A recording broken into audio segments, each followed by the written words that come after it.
All right, go. The timing was great. Oh, come And, on! We should have had a goal just now. We were right there too. Ah! Oh, I and forgot my shirt. Intro while I get my shirt. okay. And buonasera a tutti. Good evening, everyone. What's the scoop? Episode 119 live tonight. That was perhaps the most interesting intro we've had. Um, so obviously starting a couple of hours later tonight because we are running it simultaneously with the United States game for the World Cup going up against Turkey tonight. And the game just kicked off, literally and figuratively. And so we'll be checking in with y'all regularly regarding the score and the happenings from that game. A lot happened in sports this week, as it usually does. We're going to get to it all. We're going to, obviously the World Cup. We're going to get a little bit into some of the NBA frenzy that transpired over the past week. Not only have we recently seen Giannis on the move there, but now we've got LaMelo Ball moving today, as we discussed yesterday, was becoming increasingly likely. Myriad trades going on through the draft. Not going to have the chance to talk about every single one of them for obvious reasons, but plenty to discuss there. Some headlines out of the NFL regarding people such as Terrion Arnold. Unfortunately, going to have to cover that one as well. And Major League Baseball has some recent leaks today, and we just got. Pretty sure that was just a confirmed goal by the USA. We'll wait for Rob to get back. As soon as Rob disappears, all of a sudden we've got a goal. So, but all of this and more to get into tonight, and looking forward to sharing it with y'all. We will have both Rob and Brandon with us tonight. Rob, for those who are just tuning in, Rob had to go, and there we go. He's back. The shirt is in Rob, the wash, but we scored anyway. I was Yeah. I was just gonna say I'm pretty sure we just scored, but I didn't know if you were able to confirm that or not. Yes, we did. I was looking for my USA shirt, and I figured we were gonna score off that corner. So let me see how crazy this goal was. Well, the shirt's in the wash, but who cares? This game doesn't matter anyway. I'll wear it next week. Oh, okay. This That's great. game does. We're This game live doesn't matter. we're live streaming for a game that doesn't matter. That's all. That's This game awesome. doesn't matter. Oh, that was a beautiful quarter. That was gorgeous. I love it. Well, yeah, this game. That's part of why I was like, let's hang out because this game is boring and I don't care.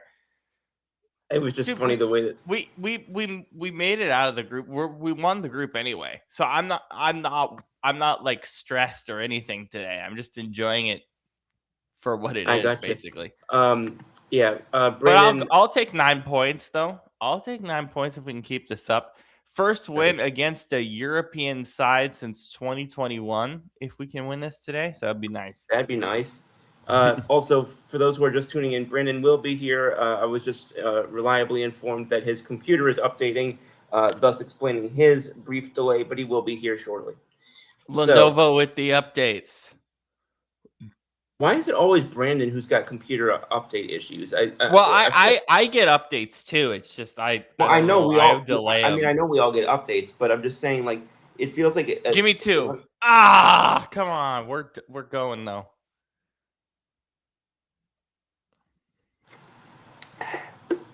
So, we talked a little bit yesterday about the precursor for the, or sort of the mid cursor, I guess you'll say. Oh, before I get into that, there he is. What was I looking at for a second on Rob's screen? I have no freaking idea, brother. Oh, your beard. What the hell?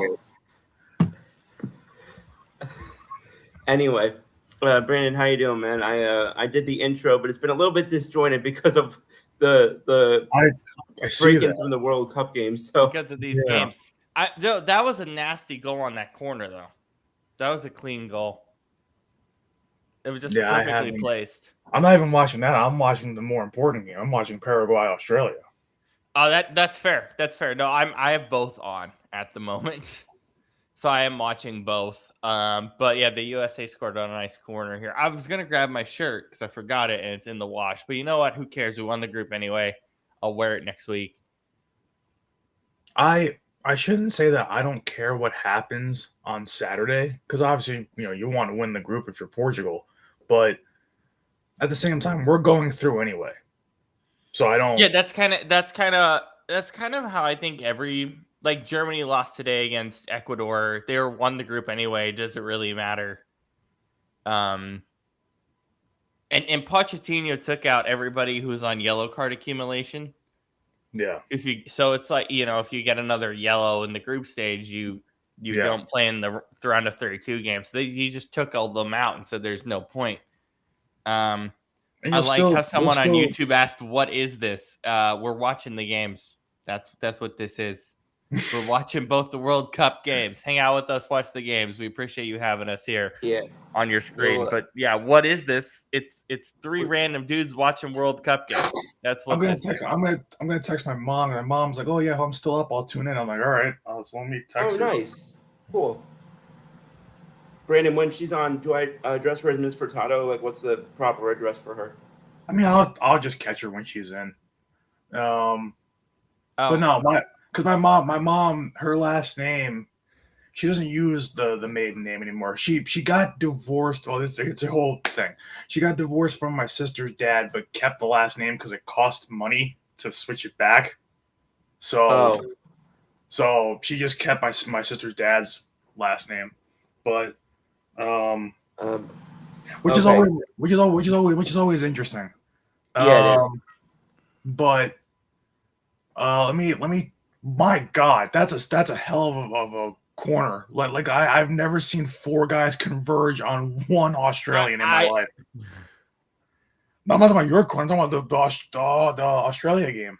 I like how Brandon said your corner as if he hasn't lived in this country for 25 years. Well, he's not rooting for. I know. For it's just. Oh my God! Here's Brad Pitt at the USA game. Not a surprise. It's in LA.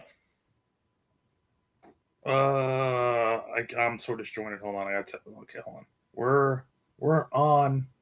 If you're still up. Well, that's why I was late doing all the pre-show stuff, because I took a long ass nap before the show started. What? Brandon. Holy crap! Yeah. Brandon, it's top of the ninth, 2 outs. We have bases juiced with a go ahead run at the plate. Who's up? The guy you'd probably want most. There's like other than Aaron Judge. 22. Yeah, who's done nothing lately? Yeah, that would be nice. I love Ben Rice. I mean, the thing is, slumps happen. It's just this would be a great way to break out of a slump if he smashes one here. Oh man, he's 0 for 5 today. If you believe in do. Yeah. Brandon, by the way, since we're just chilling watching the game, if you want to fix the Facebook, go for it. Damn it, he grounded out to the pitcher. Yeah, that's about right. That's Ben Rice lately. 4 ground outs in a row tonight. And what's crazy is they had pitches to hit tonight. They just, after they got up 2-0, it was like watching the Yankees go up 2-0 tonight was like watching Portugal getting the first goal against Congo. After that, they stopped trying. Oh, I was like, I did not watch that game. That reference goes so far over my head it hit the back wall. Yeah, that basically. What the heck? What a goal by Turkey! Jesus. I still don't know why the Facebook is off, because once again I reconnected before I came on and it says I'm connected. So I don't know what the problem is. Yeah, I don't know what the heck's going on. If you want to send me the info, I can do it on my end. See if it works better. You could try. Do I even remember my? Because also, why is half of Boston's team ex-Yankees? Because that's what happens in your division. Everyone just takes your Yankees. No, I know. Like, it was kind of a rhetorical question. I'm just saying, like, this has got to be the most ex-Yankees I've seen on one roster since the Mets 3 years ago. Also, I'm gonna reiterate it because we've been saying it for like the last 2 weeks. Rosario should not be starting. I don't care if McMahon is sick. But if McMahon is out, you put Caballero at third base. You put Jones in center. You put Belly in left, and you put Dominguez in right. I don't care that there's lefty on the mound. You need I don't better. care. I don't care about lefty on lefty either.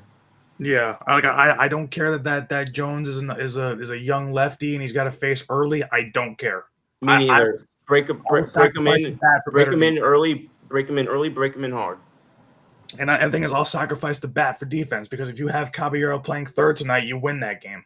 Thank you, especially at center field. I don't understand why the Yankees feel compelled. Like, this is why I don't like, how much how Aaron Boone feeds into matchup. I don't care about the matchup. It does not matter. It's not only that to me, and this is an organizational flaw. This isn't just a Boone thing. It's partly a Boone thing, but it's not just a Boone thing. Yeah. What I was going to say next is a different topic. Is I hate the fact that we just say load up on good players and we'll just put them somewhere. Like, guys have natural positions for a reason. Why the hell are we playing a natural third baseman in left, a natural, corner outfielder in center, a natural center fielder in the corner? Like it's like somebody pulled up a fantasy baseball roster and just hit shuffle on it, if that existed. Like, because it's about analytics. This is how baseball is these days. No, trust me. As someone who's studied analytics for years, this is not analytical. It's just ridiculous. Yeah, you know that you're heavily injured to begin with. If you're the Yankees, you've got a lot of important bats that are out: McMahon, Grisham, Judge, Stanton. Well, that defense tonight injured my eyes. Yeah, but still, it's like I will sacrifice one bat in the lineup for correct defensive positioning. Thank you. Like that's just, it's not hard. It's not rocket science. I don't know why the Yankees continue to say, "Hey, we have no options at third because Rosario has to play because we like the righty lefty stuff." I'm like, no, because Rosario can't even stop a beach ball to save his life. Well, that's what the Yankees always do though. Is they want the left right stuff all the time. I know. This is what Boone always talks about. And a lot of teams in baseball still do that. I just think there's so much evidence in this day and age that, yes, it matters to a degree, but you got to, and this is the thing, prioritization. Yes, these different things matter, but you got to prioritize what matters most. And in this situation, left versus right just does not matter most. Yeah, I don't know, but listen, I saw people before the game saying, "Oh, anything less than a 4-game sweep of the Red Sox is unacceptable." I'm like, no, the Yankees, they're not going to sweep the Red Sox in 4 games. You're not going to sweep it. No, I need to see them win. I need to see them win at least 2 of the next 3, and the only excuse to losing one game is if it comes down to the 1 run. Yeah, but tomorrow, the rest of this series should be, unless somebody magically gets healthy, the rest of that series should be Belly, Jones, Dominguez, Cabby, Volpe, Jazz, Rice, Wells catching, and whoever's pitching. The only thing I disagreed with you on was Jazrado Chisholm, but that's only because he shouldn't be in pinstripes. But that's beside the point. You want to trade him? Trade him for a bag of beans if you want to get rid of him. But the only thing is he has to play there because we have no other second baseman on the roster. Let's play some defense. It's fine. I don't care, but what is going on? I'm curious what has to happen for them, because that Volpe's been working out at second. I'm curious what has to happen for them to feel comfortable with giving him a shot at second in real games, because I would rather see him breaking in at second right now than Jazz Chisholm there. And I know you and I went back and forth about this last night, but it's just, there's only so much boom or bust I can handle in one team, and his bust is just so much worse than his boom is great, in my opinion. Oh my God. So Brandon, when we talked about the U.S. men's national team in kind of our preview to the World Cup, I don't think we were, and again, I'm mostly talking about this because we don't really care about the final result here. Yeah. But there is a lot of focus on possession, a lot of speed in midfield, get the ball up the pitch. This is something we just, again, we talk about it kind of more last couple of weeks, but it's just playing so much faster than they've ever played, I think. And Yeah. it's so nice to watch, especially when you don't, I mean, it's good in a game like this where it's like, yeah, I don't care about the final result, but you got to show me something, something of substance before you go up against Bosnia next week, if it is Bosnia. I forget what game I was watching earlier today, because obviously at this point we've come to the point in the World Cup where there's so many games on TV every day. But Yeah. I forget what game I was watching earlier, but one of the commentators said exactly what we've been saying pretty much this whole tournament. Like the big teams just feel basically, I'll paraphrase, but he said that basically the big teams feel like they can just coast right through, and they're just which playing. a lot of them have so far, other than Belgium, essentially. And so he was saying a lot of the same concerns. Like these teams are kind of slow with their passes. They're slow to read plays, up the pitch. They're not, when they get a chance to counterattack, they're not breaking out as fast as they should. But when you what's up, Nikki? What up? What up? But the thing is too, it's like when you are a big club, I think you're going to learn a lot about each of these big clubs as we get to the knockout stage based on who more or less is going to push the pace of play. Yeah. Like I almost like having possession is nice, but I need a team that is just, like, because when you focus too much on possession, you all of a sudden you sacrifice that for obviously pace of play and for for design, kind of plays and set pieces and things like that. So, I having, like in football, ball security, it's like that's a nice thing to have. But if it's gonna bite you in the ass if it's gonna bite you in the ass if you don't, kind of push it a little bit. It's hurt a lot of big teams in the tournament so far. So I feel like the winner of this World Cup is just it's gonna be who not just plays smart, because that is part of it with the ball possession, but also who is going to play. You don't have to play at breakneck speed because you will get caught going the other way if you do that. Yeah, I feel like the U.S. is specifically playing at breakneck speed just to test these guys' fitness a little bit today. Yeah, because they're not too worried.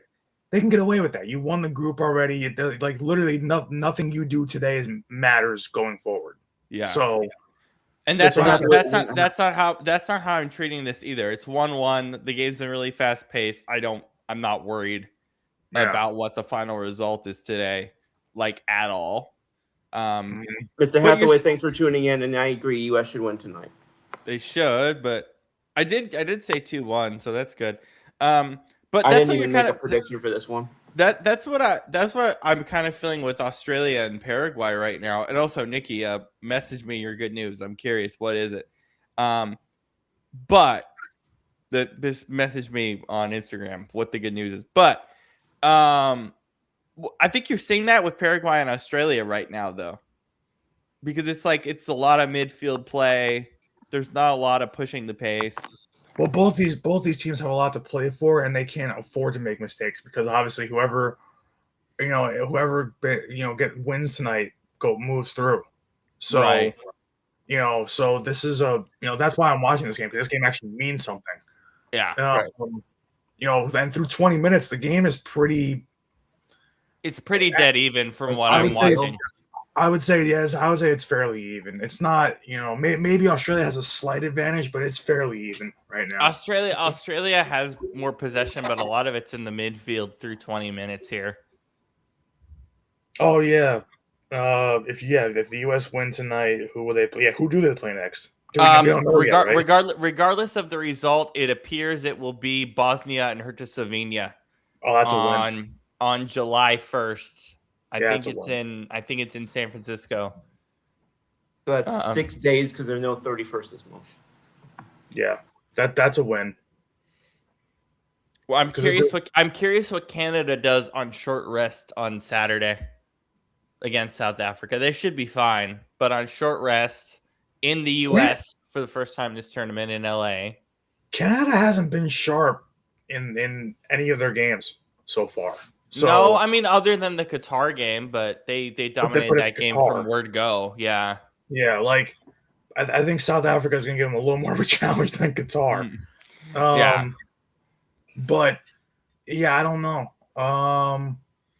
I think they'll be fine. I think it for them it just sucks to not play in Canada a good amount of the way. When Mexico is now, Mexico's going to stay in Mexico for the next 2 rounds if they can make it that far. I still can't believe how bad South Korea was, particularly in the final third throughout this tournament. It just wasn't clinical enough. I just didn't expect much out of South Korea to begin with. Like I know that they were kind of one of those dark horse teams that could make a run, but I'm like I didn't expect much out of them. But to be did you honest. see them struggling that much where they would lose to South Africa and potentially not get through here? I don't think any of us saw that. Nah, yeah, that huge chance for Australia, and it's blocked. But yeah, I don't know. I mean, it goes back to that whole thing of like the better clubs in each of these games has not really played like the better club. Like what? There's maybe been a handful, not even of games where the bigger club has played like I keep saying club country. Bigger country has played like the bigger country, like Argentina. Taking care of business against their opponents. And kind of taking care of business, but also not needing to really go all out to do so. Yeah. Germany in their first game, scoring 7 goals. Took care of business against a crappy opponent. Portugal against Uzbekistan. Taking care of business there to basically ensure they get through the group. That's what they needed to do. So, but that's really the only few games I guess where we can say that the bigger countries took care of their lesser opponents. Like, yeah, overall. Yep. And we got the first hydration break in Australia, Paraguay. Oh, yep. Good idea. Oh God. Yeah, no, but because as I try to drink out of a bottle with a cap still on it. These games are happening simultaneously, so they're both in hydration breaks at the moment. I'm just like and while that's happening, I'm gonna get my charger. I'll be right back because I've seen a lot of people like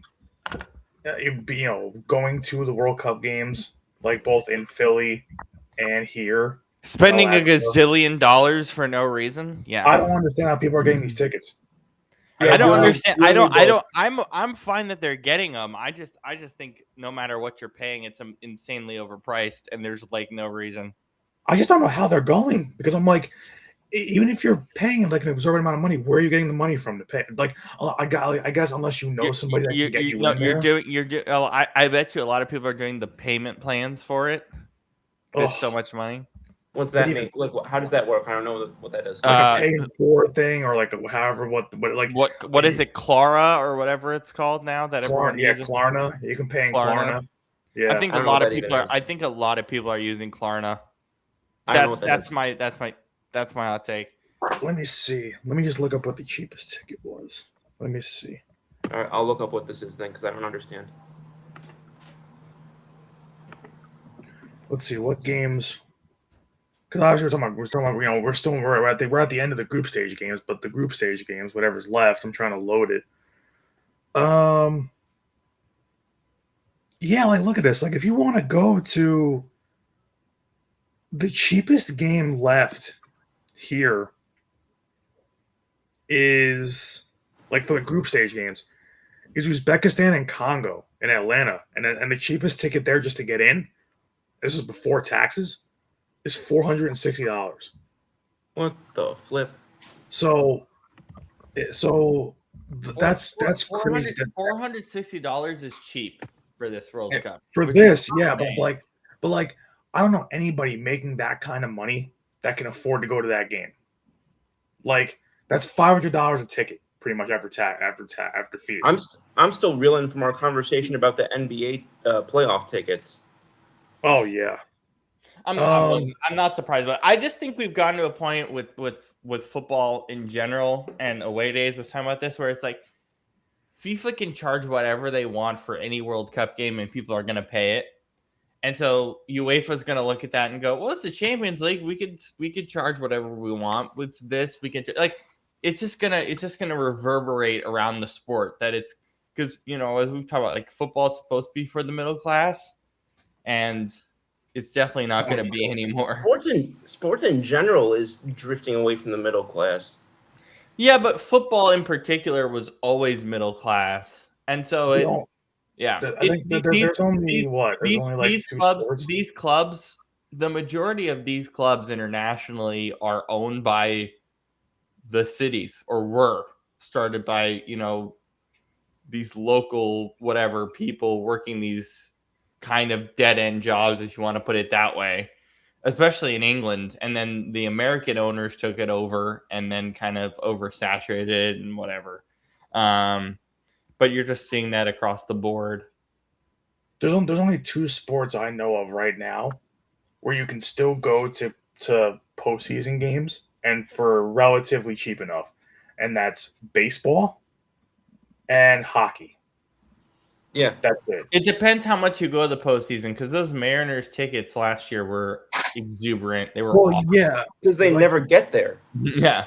That's what it is. Yeah. It's like for a first time, for a first time in a long time kind of thing. It's like that's why. But for Yankees tickets, like bleacher seats in the playoffs. Like when I went to Game 1. It is set. It is USA Bosnia, which I figured. Okay. It is official. Yeah. So like when I looked at those tickets, well, I didn't look at them. We were able to go, but I mean, just for 2 tickets to go to that, I think it was like $150 a piece, something like that. Not bad. And because usually bleacher seats in the regular season are like $80, $90, or if you go to like a real crappy game, like $50, something like that. But so to pay $150, $200 for a playoff game is not bad at all. But to go see Congo against Uzbekistan, which is the cheapest game left of the World Cup, and for 1 ticket, it's $460 before fees. So really $500 for 1 ticket is ridiculous for a game that doesn't matter. So yeah, well, it matters a little. Jody says, "Boys, how about my Astros?" Jody, all respect. Glad you guys are getting healthy. It's always good. Oh, let's go 2-1, baby. I like it. Easy. Is it offside? Offside flag. Damn it. Damn it. Where's the offside? Where is it? Yep, he's off. He's clearly off. Oh my God. Anyway, continue, Scoop. Damn it. So, Jody, also with all respect, you guys play in one of the worst divisions I've seen in recent memory. So we'll see how that unfolds. And your pitching rotation is one of the worst in baseball. So take that what you will. The American League, besides us and the Rays, and we've said this for the last 2 weeks, but the American League besides us and the Rays sucks. It just sucks. It does. And that's why I said this to you, Brandon, earlier. I think it was earlier today. It may have been yesterday. But this is definitely the year, based on, like, people say, New York had a wide open lane to the AL or one thing or another. This year is shaping up to look like the year most of all, where I would say if New York can't at least win the ALCS, then nuke the operation. Yeah. I still want Yankees M's because we have a bet on it. So I mean that could happen given the fact that you guys are right there in the thick of things. It could happen. Bro, I didn't even get defense. I didn't even get a chance to answer the question yesterday, but when Brandon said that he did his 33-33-33 thing, for me it was New York, Tampa, and then Seattle was the third team I would have mentioned. Yo, so it's like, okay, so Pochettino's entire plan this whole game is just to push the pace as much as possible and care about no defense whatsoever. That's fine, but you can't do that against Bosnia. No, you might be able to because they're really bad. They're really bad. Bosnia is like that's a thanks for coming kind of game. Like at least it should be. So Damn. Well, guess what, boys? We're not beating a European opposition today. that's fine. I mean, you gotta remember, Turkey's playing for pride. You guys are playing for nothing. So True. you know, and so I went. Now so I want a turkey sandwich. Fair. I should have got cold cuts. Food, baby. Even though in this evening so far I've had leftovers from a chicken parmesan and pork tenderloin. Yum. That's an interesting combo. Well, the pork tenderloin was from today, but I had leftovers from chicken parm, so I wanted to finish that. I didn't want to. What's your go-to Uber Eats order, Scoop? What do you like order the most? Depends. Are we talking about like what meal? Like dinner. What do you order most? Dinner? Yeah. Well, order most would be something pretty inexpensive. So that would be like that'd probably be Sonic. Like if you're talking like something like that that's cheap that I can afford on like a remotely regular basis. Because I can get at Sonic, I can get a grilled cheese sandwich, mozzarella sticks, chicken, And a water. And a water.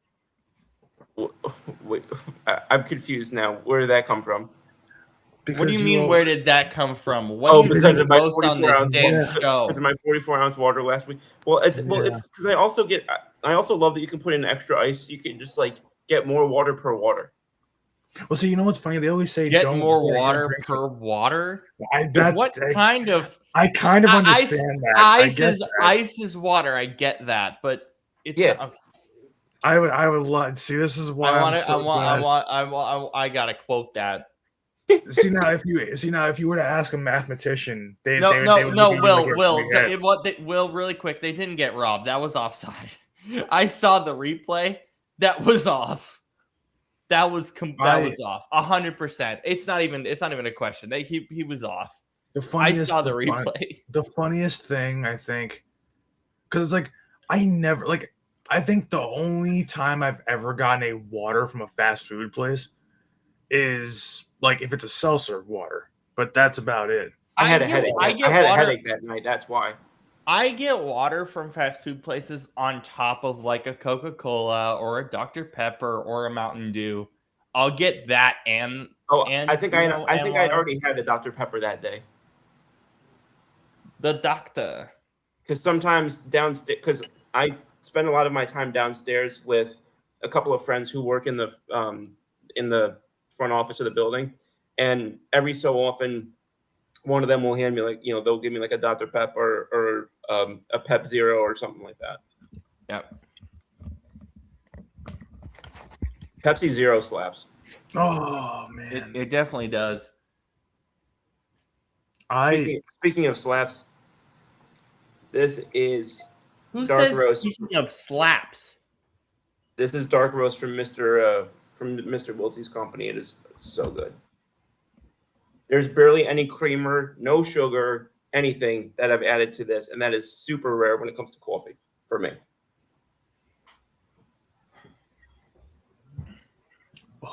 Once again, who is revving the damn engine outside my house? Like, is it Danny Hamlin? Like, if it was, that'd be awesome. But like, no, I have no idea what the hell's going on. Like, this is the second night in a row, obviously. So, I don't know. I mean, this didn't sound like the same person. Last night was a car. That sounded like a motorcycle.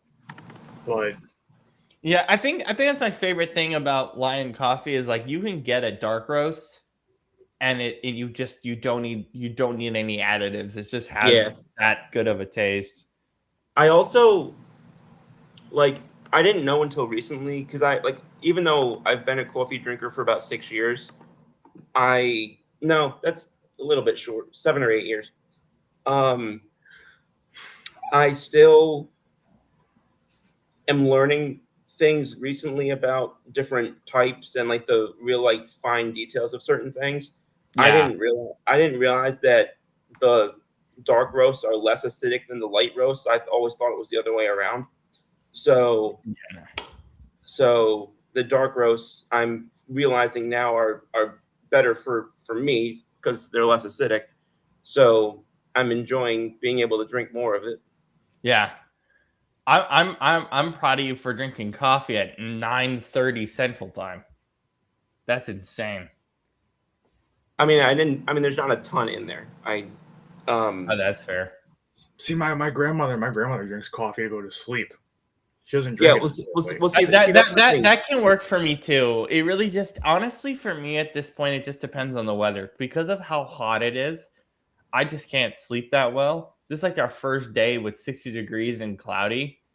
So that's why I took a nap when I got back home today from everything I was doing. So I just took a nap because I was like, "Oh, I can finally sleep okay." Is that Australia's first like real chance in this game? Yeah, I mean they've had a couple corners, but nothing of real value. Yeah. Rob, give me a second. I know you're gonna hate this, but I've got to turn my fan on. Oh no, it's fine. You can turn it on. I don't care. We're just doing a watch along today, so I'm not It's tripping too like bad. it's like What? 106 degrees, I think. Why do people live in your area with that much heat? I mean, conversely, you could say that about where I'm from with 27 inches of snow. Fair Yeah, that's play. true too. Fair play. Why do we live in the places that we do? Why does weather exist? Oh, what a tackle! Jesus. Oh, what a I really hate our home kit, but our away kit is beautiful. Our away kit is one of the best kits in the tournament. I love that that kit. that tackle in this Australia Paraguay game was clean because it was all ball first, but the freaking Paraguay player ragdolled like GTA Mhm. physics, Mhm. ragdolled on like a whole freaking like cartwheel. Holy hell! Bro, how does this not? Oh, there's a dude on the Australian team that's 18 years old. I didn't Not realize that. surprised, yeah. I think I think he is one of the youngest guys in this tourney.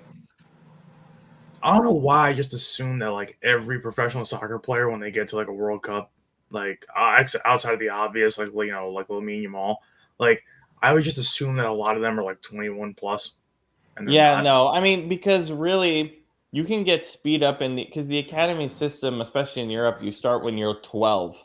Yeah, Earliest you're like 11, 12. So like if you develop fast enough in the academy system, you can get in at 16 to the yeah. senior side if you develop quick enough. Which Lamine felt like he bursted through that development and like as quick as possible, which I think people knew when he was coming up in Spain anyway, that he was probably going to make the senior team at 17 for a big tournament. That was probably his plan anyway. Like I said, it might just be biased. It might just be me not watching a lot of soccer, but I've never seen a team shut him down the way Portugal did last year at the UEFA Nations final. I know I from at least other than club level, I think internationally, yeah, I would agree with that. Like the whole game plan was just stopping him, and then Spain had no answer. Yeah, we'll see if teams do that again down the road here. Yeah, because Spain just hasn't, obviously, just like a lot of big clubs, like we're saying, but Spain hasn't looked crisp either. I don't think They any. haven't I looked don't. I great. really don't think anyone other than Argentina's look crisp enough. But that's I think fine. I think Germany has done a good job because today didn't matter. So I think Germany has done a good job. Yeah, but Um, still, it wasn't a great loss. yeah, Um, the U.S. Yeah, your first game you came out swinging, but last game you won 2-0, Patrick. and you looked a little bit weak. I know Miss what they. So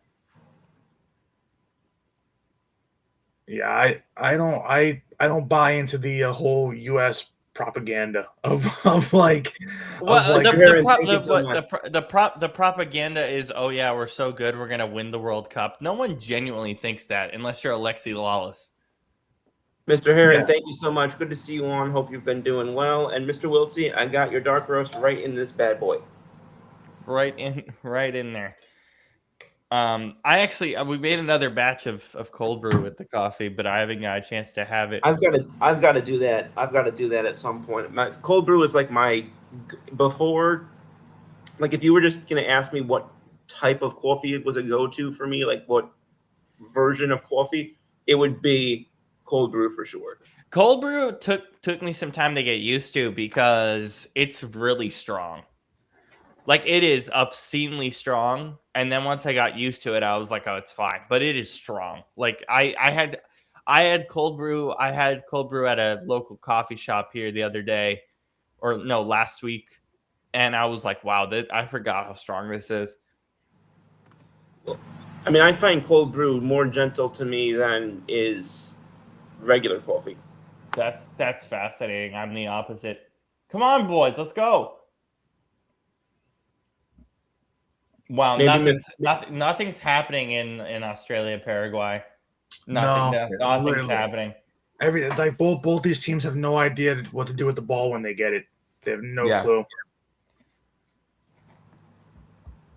I mean, Australia kind of has a clue. They're kind of pushing the pace, but Paraguay. But they're when they stuck get in the ball, midfield a lot. You know, even if they get to the final third, there's nothing happening in the final third.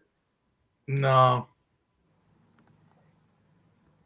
Oh my god! Like all the headers are mistimed. I mean, this is what you expect when you have two kind of crappier clubs to countries. Like, but like it's just like wow. Like you can see just the style of play. Like if this was two European teams, this wouldn't be happening. No. Yeah, Patrick, what's your cold brew approach? Yes, I'm absolutely. I'm curious. very curious. Jinx.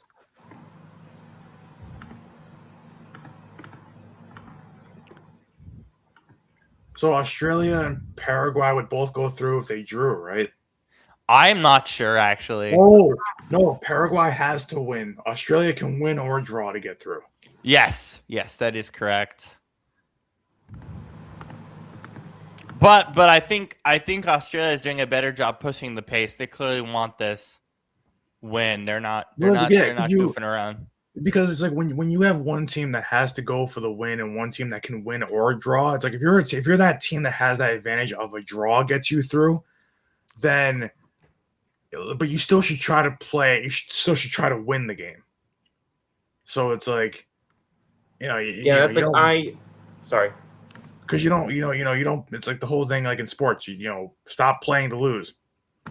Basically, Yep.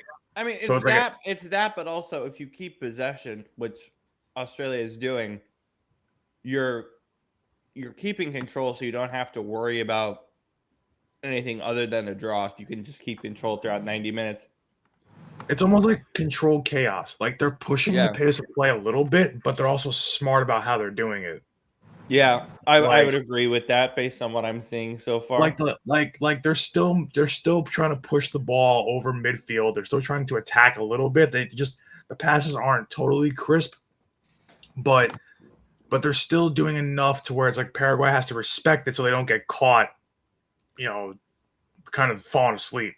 Yeah. So I don't mind this. I don't mind the way Australia is playing. Paraguay, no, though. Paraguay is playing this like they're the ones that can advance with a win or draw. Like they're playing it like they almost don't care. That was a little bit of South Korea the other day, where they just couldn't push the pace, and South Africa was taking it to them the whole time. Yeah, because Paraguay is not even getting close to like getting to. They haven't had a single opportunity here. That's worth noting in the first 45. And it's funny when you think about a lot of like South American countries. When you think about all the countries that are good, or that have been here before that have played, well. Obviously, you have the defending champions. You have Argentina, but you've got Uruguay, You've got other groups that have played in this tournament before, like Chile, Peru, and so you get to Paraguay, and they're not, and what I think this is the first or second time they've qualified for the World Cup. I think it's their Like second time. Yeah. it's like like And I Ecuador. think I think this is the second time for the Socceroos as well. Australia. Is Turkey Right. good? Yes. Yes, Turkey's very good. Yeah, they're very good. Turkey's good. They just severely underperformed in this tournament. That's Yep. basically it. Yeah, but though they are very good. That's why I'm not really shocked by what's happening here so far. And Turkey is also just playing for pride, while the U.S. it doesn't matter what they do. Yeah, they're in this not. game, I'm so. not stressed about the final result whatsoever. That was a crazy shot by Australia, by the way. Yeah, it was. I'm actually I'm just surprised that out of the few chances they've had, that none of them have found the back of the net, because it's they've been on target with their few chances. Yeah. Paraguay So, could technically still make it through on the 4 points ledger, depending on what happens with the rest of the third place teams. yeah, that's what it is. Like Paraguay has to win if the rest of the games don't shake out their way. Like if they lose this game, then they need help to get in. They need a lot of help. Yeah, they still could though. Yeah, We'll see. we have a long way to go here. Despite the fact that this is 2-1 Turkey, I'm really liking how the US is playing. This is giving me a lot of hope for next round, regardless of the fact that we're down. I mean, it's not even a hot take to say it, but you guys can just book your ticket to the round of 16. You're not losing to Bosnia. I don't know. Again, we haven't lost to a European team since 21, or we haven't beaten a European team since 21, and it was Bosnia, but still. But the thing is, you're also playing Full circle. You're pretty much yeah, but then also you guys say, hey, well, A, you're due, and B, not only are you due, but you're This roster's way better than what we had in 21. Yeah. Yeah. And you're also playing pretty much, I guess, arguably the worst European team left standing. So, yeah, at the moment, unless Curacao gets through. well, yeah, they're not getting through. Are you There's sure? no way. No, not Curacao. Cape Verde. Yeah, right I was now. gonna say Cape Verde could, but see, Cape Verde, even though they're on kind of life support, they haven't played that bad. I'm sorry. Even if they don't make the round of 32, how long does a yellow card stick? This is why. So, yellow card accumulation is a thing in every major tournament. When it comes to the group stages, if you get a yellow card at any point in the group stage and you get another one later in the group stage, you miss the round of 32, which is why Pochettino has decided that everyone that's on a yellow, which is 4 players, they're on the bench today. And then I think for the tournament, I think it's quarterfinals. Yes, it resets in knockouts. I think for the knockout round, though, I think the resetting is the quarters, or maybe it doesn't reset at all. I don't know. I don't remember, because that part of the rule, it changes every tournament, so I don't know.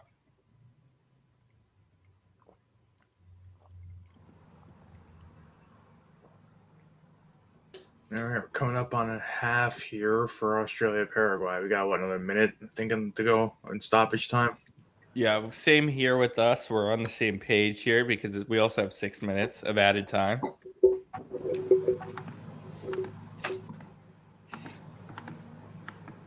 Interesting. Yeah, I'm just liking how Australia's playing this so far. They're pretty smart about what they're doing here. Yeah, I just like the possession. I like that they're not letting Paraguay get anything on them. Also, Paraguay defensively is not pushing up the field at all. Yeah, they're not sitting back a lot. Like they'll pressure in their own, like when they have Australia backed up, coming off of like a free kick or whatever. But it's like not a free kick, but a goal kick. But it's like after that, it's like once Australia gets over midfield, they just stop pressuring. It's so weird. Yeah, you're okay, Patrick. This is the time to get into soccer. The World Cup is the best time. Yeah, and that's part of why I haven't been super vocal so far.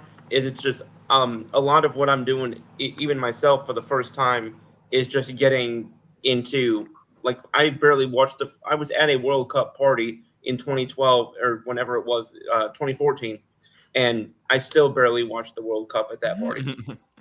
It's so funny.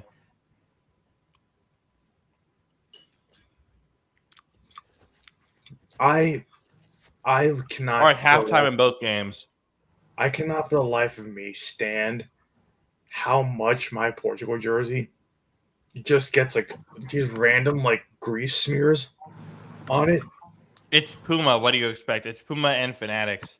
Like I hate it. Where it's like I'm like I only wore this like twice, and I didn't sit on anything that could have gotten on me. I didn't eat or drink anything that could have spilled on me. And I'm like, I come home and I'm looking at my jersey. I'm like, why is it like three like dark spots on the back of my jersey? From what? Soccer fever, Nikki. Welcome. Welcome Like to soccer fever. This is the best. I have to keep soaking that jersey in the sink in water and dish soap to get it out. Yeah, And then that's how those kits work. I Fun hate it. fact, fun fact overlapping soccer and Nicole. When we very first became friends, part of how we bonded, which makes no sense because I didn't follow soccer at the time, hardly at all, but was over her telling me a bunch of stuff about her then favorite Italian soccer player, Which was who at the time? Nicolo Zaniolo. Oh, interesting.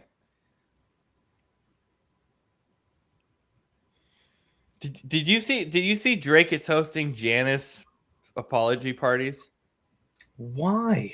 because of the Janice "Shut the Fuck Up" song, I know, but like, which is my favorite song, oh, honestly, like, from all those albums. I'm sorry. People are so hypocritical when it's like to me, Drake is just so like controversial for the wrong reasons.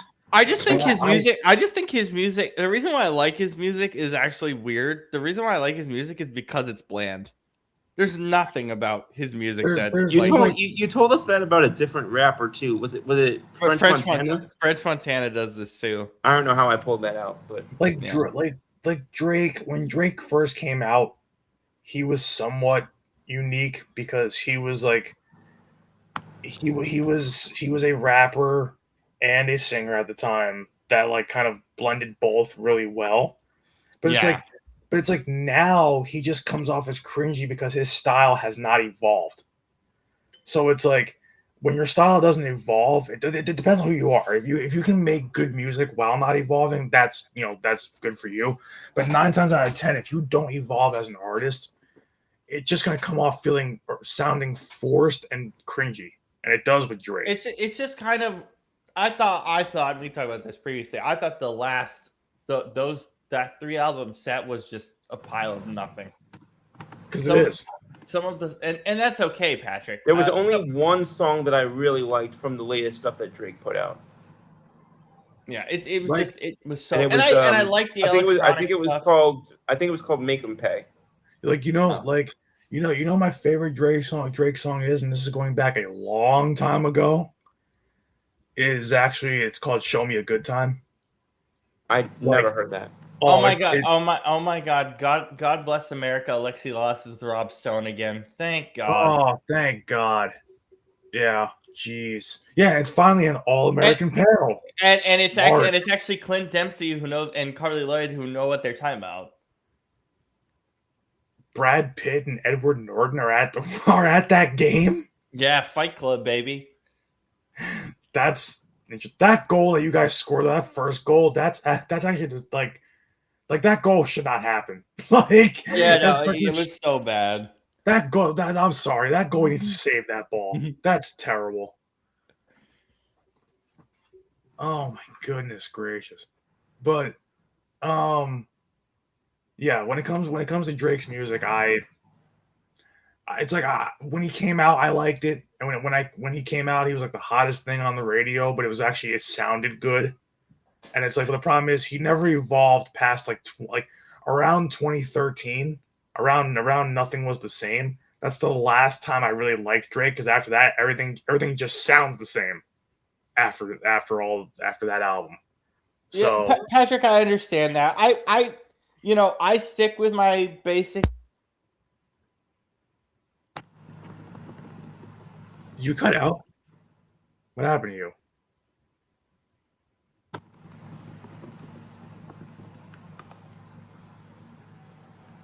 Something happened. Yeah, it's like a Troll and Chapman movie in here. That's what happened. There we go. Yeah, I told you it was my mic. My mic thing slid. Yeah. My mic control. Thank you, Carson. No, but as Patrick said, like, Thank you, Carson. Carson, I want to know your thoughts on the Detroit trade. Patrick said, he's too much of a metalhead. That's my thing. Like, yeah, I'm a hip hop and rap guy first, like modern hip hop and rap, but I'll listen to anything though. See, that's why Patrick has to drink so much coffee. Because there's no sleep till Brooklyn. Jesus. Yeah, good one. It's funny because that is technically a metal song, but that, if you really think about it, that's one of the first, not the first, but one of the first rap metal songs. Because yeah, that is true. That is true. Like it literally is. It is what it sounds like. But for me, when it comes to music, and obviously because we have time on this, because it's halftime both games, but it's for music, I listen. I mean, everybody knows that I have probably the most extensive music collection of any 26-year-old, but like, because I grew up with so many influences from my grandparents and from my mom, from my dad, from my uncle, even from everybody, there's literally I could go from when I'm in the car, I'm almost afraid to hit shuffle on my phone because of all the music I listen to, because at 1 minute it can go from something as heavy as Slipknot or Pantera or something like that. Nice. And then literally the next song could be an indie rock song from 2 years ago, from some obscure. No, that's fair. Mine can go from The Gambler by Kenny Rogers, and the next song could be Made You Look by Nas. That's insanity. It's I have so many artists that inspire me as someone who's obviously creative, as a journalist. I have so many artists that I look up to and I've admired, and it's who I wouldn't be me if I didn't have them as the soundtrack to my life. And it's I can't pick a genre that I would say I lean more into. It depends on the day. Some days it's R&B. Some days it's R&B. So some days it's Neo, Mary J. Blige, stuff like that. The next day it's Megadeth, Metallica, something like that. And then the next day it's going far back as Elvis and Chuck Berry. It all kind of depends. Chuck Berry, good choice. Yeah. I don't know why this popped in my head. Brandon, we have a crazy weekend in wrestling this weekend. Oh yeah. WWE Night of Champions in Raya, and then of course Forbidden Door on Sunday. I'm way more excited for Forbidden Door though. You should be, because I don't care. I don't care. Night of Champions, I'll watch the first hour and I'll probably hate it. So yeah, you should be. Oh my God, Patrick. My shuffle betrayed me. Yesterday it played Tiffany. I think we're alone now right after Slipknot. That is not okay. It's for me it's so weird to think about because literally I'll be driving, I'll go down the shore, so it's about an hour drive, hour and a half drive, whatever. I'll drive down there. I will literally sometimes, and I know you shouldn't do this, but I will literally take my eyes off the road for like 10 seconds because I have to skip like 5 songs because it's not what I want to listen to in my phone. Like Are you someone who like now uses like the Spotify like AI that gives you like a mix based on what you like? bold of you to assume I use a streaming service in general. That is true. Because anybody that knows me knows that I download my music for free. Listen, come at me. If you want to sue me, go ahead. But life is too expensive as is, and these artists make enough money as is. So no, I will get my music for free. I mean, but I'm doing a lot of free trials for a lot of the streaming services just so I can review them. yeah, Apple TV gets a good grade for me. I actually liked it. This is my last day with not Apple TV, with Apple Music. yeah, I know you meant. Yeah, This is my last day with Apple Music. Am I sacrilege for saying I like it more than Spotify? Because I kind of do. no, a lot of people are turned off by Spotify for various reasons. But because Shane and I were talking about that Spotify, or excuse me, or let's put it this way: Spotify actually doesn't do a good job at paying their artists. Apple does a better job. yeah. And then but I was like, other than using it on an Android I wouldn't recommend it. Apple Music is not built for Android at all. Like the amount of like I could make my own playlist because it was super slow to load. The music loading the music. Bless you. That's not a sneeze. That was a cough. All right, wait. I knew that was coming. I knew that was coming too. I was like, who's gonna say it? So no, but the thing is, as out of the streaming service, and then you have like the Dolby Atmos audio, which I have on my cheap $90 phone. I actually have that. I have access to that audio format, and my headphones do as well. So it's like it is just some of the best sound quality I've ever heard. And this is someone who hasn't tried Tidal yet, which I know is the best sound quality. Which I have to try it at some point. I feel so bad that I made my grandparents buy this for me like 4 years ago, and I still haven't learned how to play it. Is that a guitar or a bass? My apologies. No, it's an actual guitar. Oh damn. Yeah, because I love my favorite instrument in music is a guitar, but like a lot of people, like my grandmother likes drums. You know, some people like slapping the bass. For me, it's all about a crunchy guitar. If a guitar sounds nasty and crunchy, I love it. Steel guitar guy over here. Why does Little Caesars have a Prime promo? $5 pizza if you're a Prime member. What? Yeah. Yeah, I just saw that commercial. Yeah. Do when? Expiring when? I don't know. Are you gonna actually do it? I mean, I have Prime. Oh Jesus! Oh, that Modern Warfare 4 commercial does not look good. That does not look good. Well, my whole thing with MW4 is we don't need an MW4. Number one, we don't need it. I'm excited for the campaign because the campaign actually seems a lot more nuanced. But I'm telling you, by like 3 months in, everyone's gonna hate the multiplayer. Like maybe 2 months in, yeah. Everyone's gonna hate the like every COD. Okay, Brandon. Here's the round of 6 or round of 32 matches that are confirmed. Are you ready? Yeah. So Saturday we have South Africa, Canada in LA. And then Monday, the games that are confirmed is Brazil, Japan. Ooh. And Netherlands, Morocco is confirmed. Oh, I like that. That Monday schedule is brilliant. Yeah, I like that. Yeah. And then, of course, USA, Bosnia on Wednesday. I did something really idiotic the other day, and I don't know how I feel about it. Apparently not great if you're calling yourself idiotic for it. So 4th of July, right? I asked my parents, I was like, what are we doing? They're like, I don't know, nothing. So I decided, all right, well, the World Cup game ends at like 4. So let's get a free ticket and see the Young Washington movie.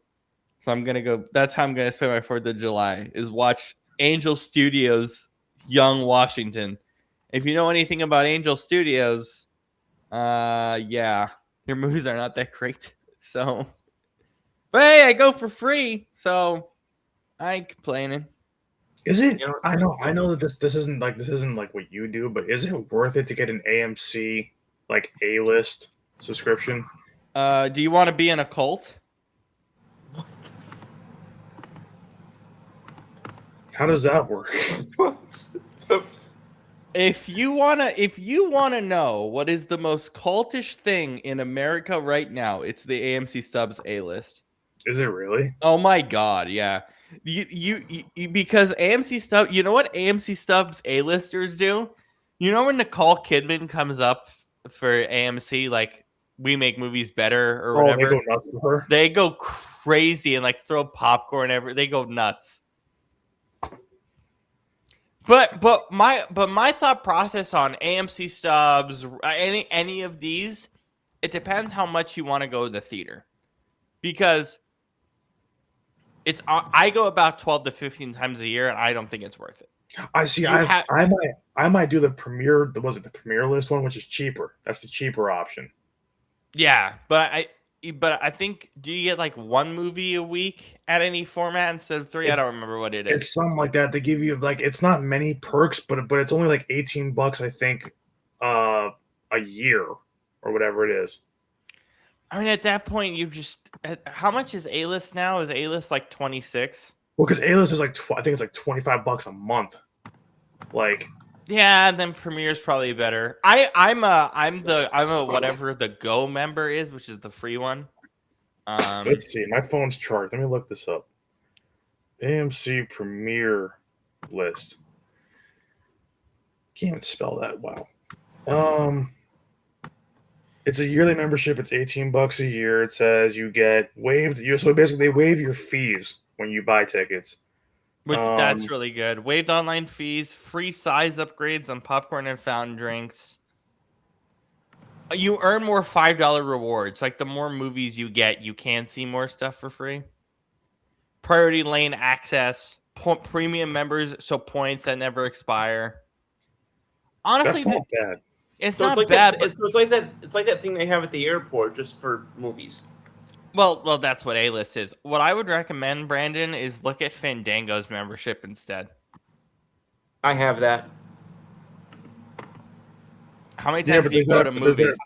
Does that translate to any movie theater? Yeah. That translates to it, because really, unless you're really that pumped up about I want an extra large Coke, you're probably better off doing the Fandango one. Yeah, which I don't need. Yeah, Extra large. yeah. I think Fandango. I forgot what Fandango perks are. I need to look it up. But I think from my recollection, it's better. So if you do the annual one, you get same thing. Fandango fan club. Yeah. Yeah, you get waived fees on your tickets, just like AMC. You get $10 off any Fandango movie ticket. I think AMC is $5. Yeah. Or Fandango movies at home too. Yeah. $10 off one fan store purchase of eligible items. Why would I want that? Special perks. What I would recommend actually is to do the summer movie pass, the fan club summer movie pass. Yeah. Waive fees on all ticket purchases, $10 off. $10 off. Special perks and early access. 4 free movie tickets. 1 code per month for 4 months. And then you get $20 Fandango at home promo credits. You can get any Fandango at home movie, which Fandango at home is fantastic. I use it.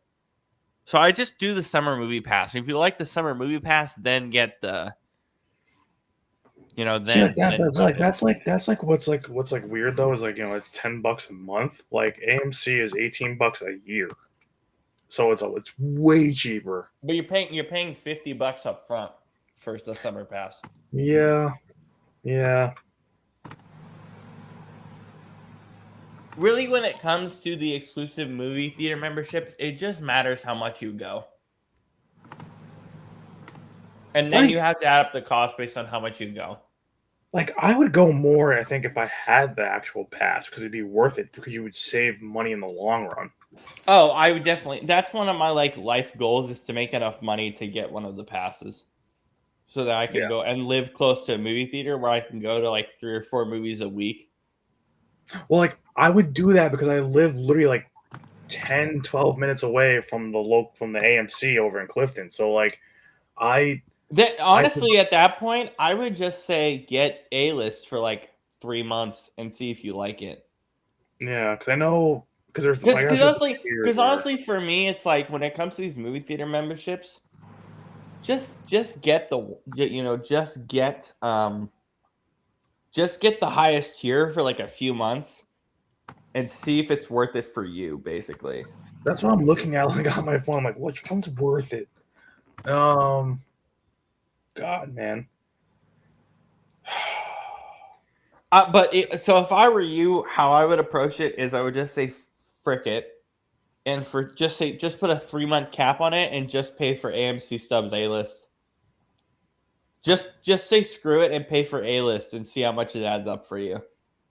Because they've got Insider, which I don't know why, because you would get that's not a lot. Because honestly, why would you? I know it's a good chunk more, but why would you get the second tier when you can just get the first tier and test it out?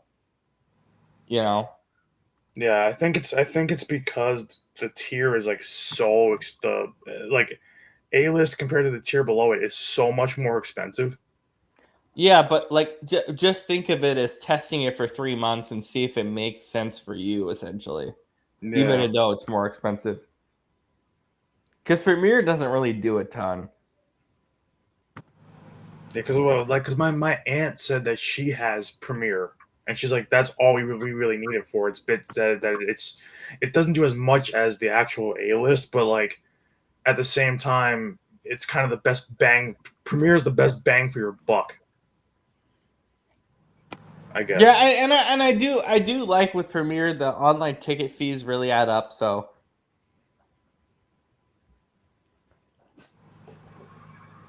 18 bucks a year is really not bad when you consider that they waive the fees, which are a hassle because your fees add so much more onto your ticket. yeah, And then, yeah, I don't care about the size upgrades. or 18 bucks a month for a year is not terrible. Yeah, I because mean, a dollar.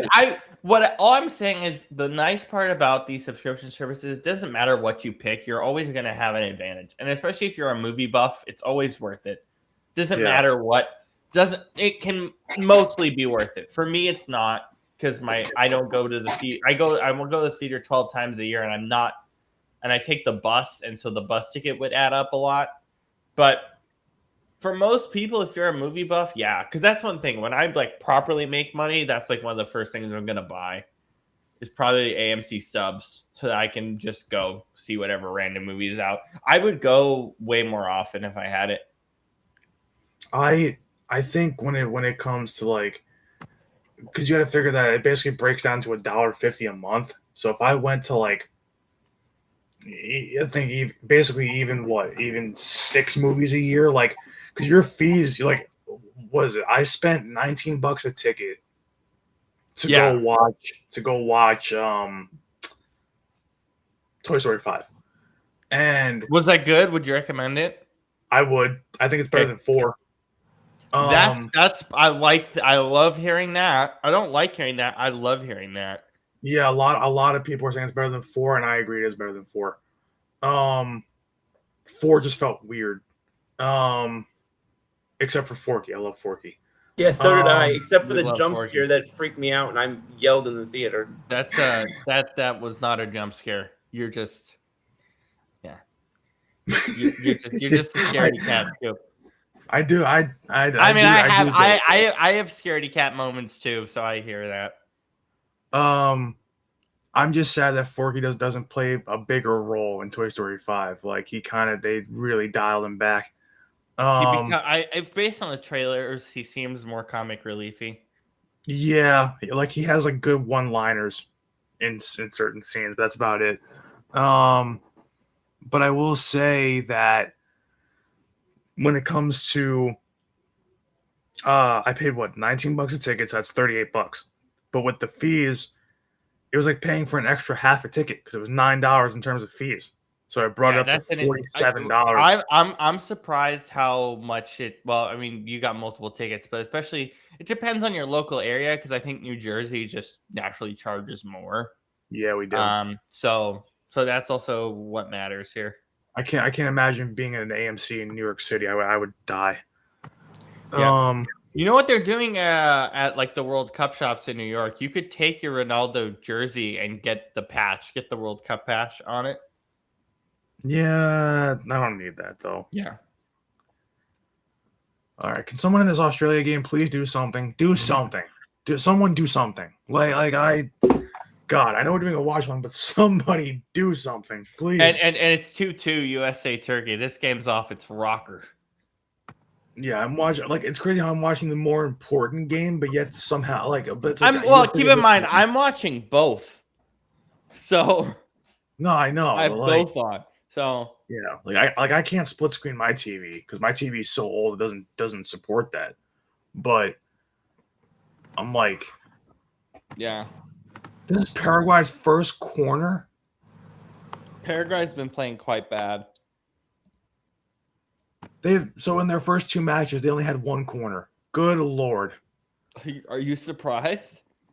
I mean, no, given the fact that they usually don't show up in the World Cup, but like, man, I mean, I'm pretty confident Australia's going to get a goal before we finish the night here. I'm trying. You know what's crazy is there was like 2 or 3 games that I picked winners in today, where it was. Oh yeah, we're tied, by the way. Yeah, from my recollection, we're tied still. But you know what's crazy is like it's been 1 goal off the final score for me. That's so annoying. For every game. For like almost every game that I got right, yeah, I was 1 goal off the actual score. Like a final score would be like, oh yeah, the final score is 3-0. I put 3-1. Like, come on, man. I'm pretty sure that was me with the 2 games I predicted. Yeah, you honestly. Did you get Japan Sweden right? I think so, but I honestly forget. Well, no, I'm talking to Brandon because we did. Did you get Japan Sweden right today? Oh, sorry. I will look. I don't know what I don't remember what or I. No, did you put? No, wait. I think I got it right because I said 1-1. I think I got the 3 points for that.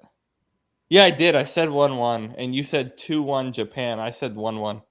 Yeah, because if Japan actually would have played like they were supposed to, it should have been 2-1 Japan. Like, I am literally predicting these games as if what the teams should be playing like, and they don't. You don't scale it down.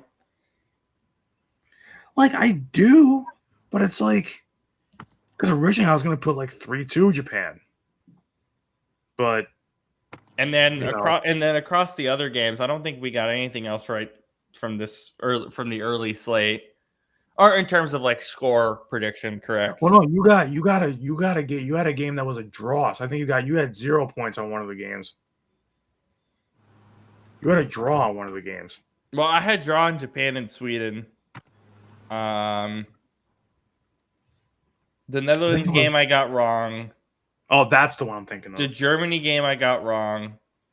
Oh my god, I got 6 points. Because I got a Cote d'Ivoire beating Curacao 2-0. I got that one. So who they play? Cote d'Ivoire. Yeah, they played, and then so actually, I have come away with 6 points in those 2 games, and then so let me write this down. It was like I missed counting it the other day, but I was like, I remember vividly that I didn't get a score right. Even though I couldn't find the specific scoring, I was like, I definitely didn't get one right. So 9, and then let me see. That one.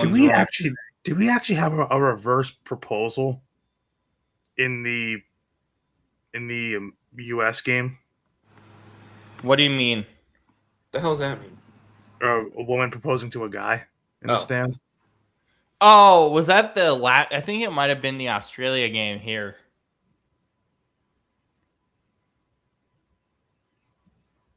I know it's Australia. Things happen in the other direction.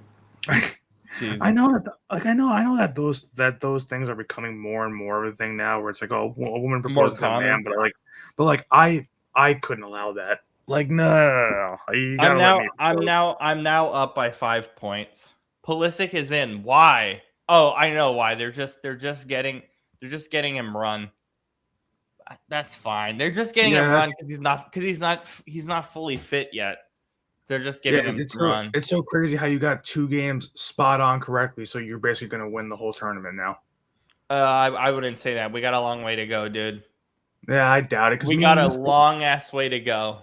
because me and you think the same. So it's crazy how more often than not you're the one getting the scores actually on the money, and I'm the one that's 1 goal off. I'm more pissed about like Germany and Ecuador. Like, how am I getting that one wrong? Like, how? I mean, nobody thought Ecuador was winning that game. Yeah. Like, I mean, again, does it really matter? No.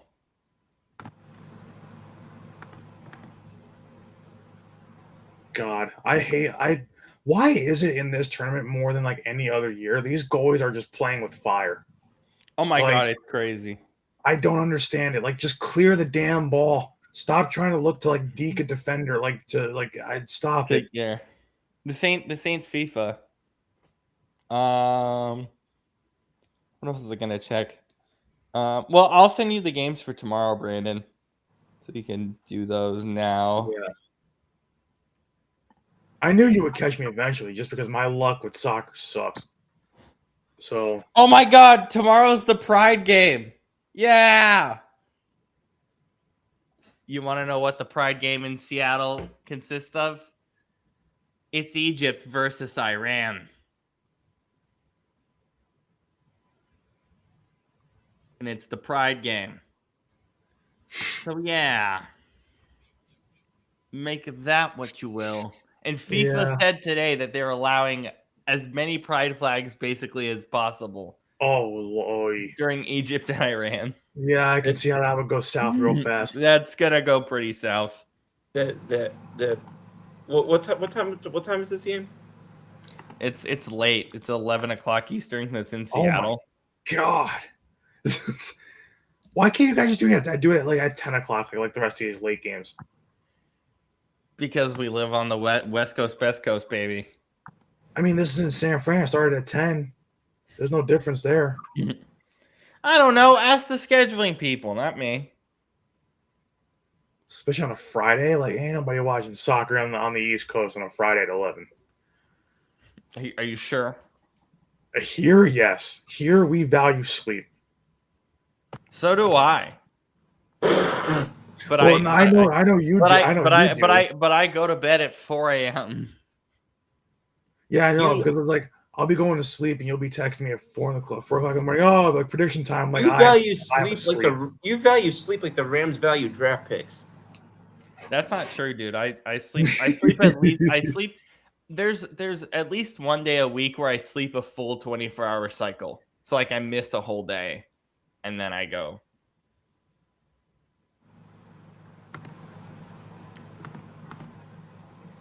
Oh my god.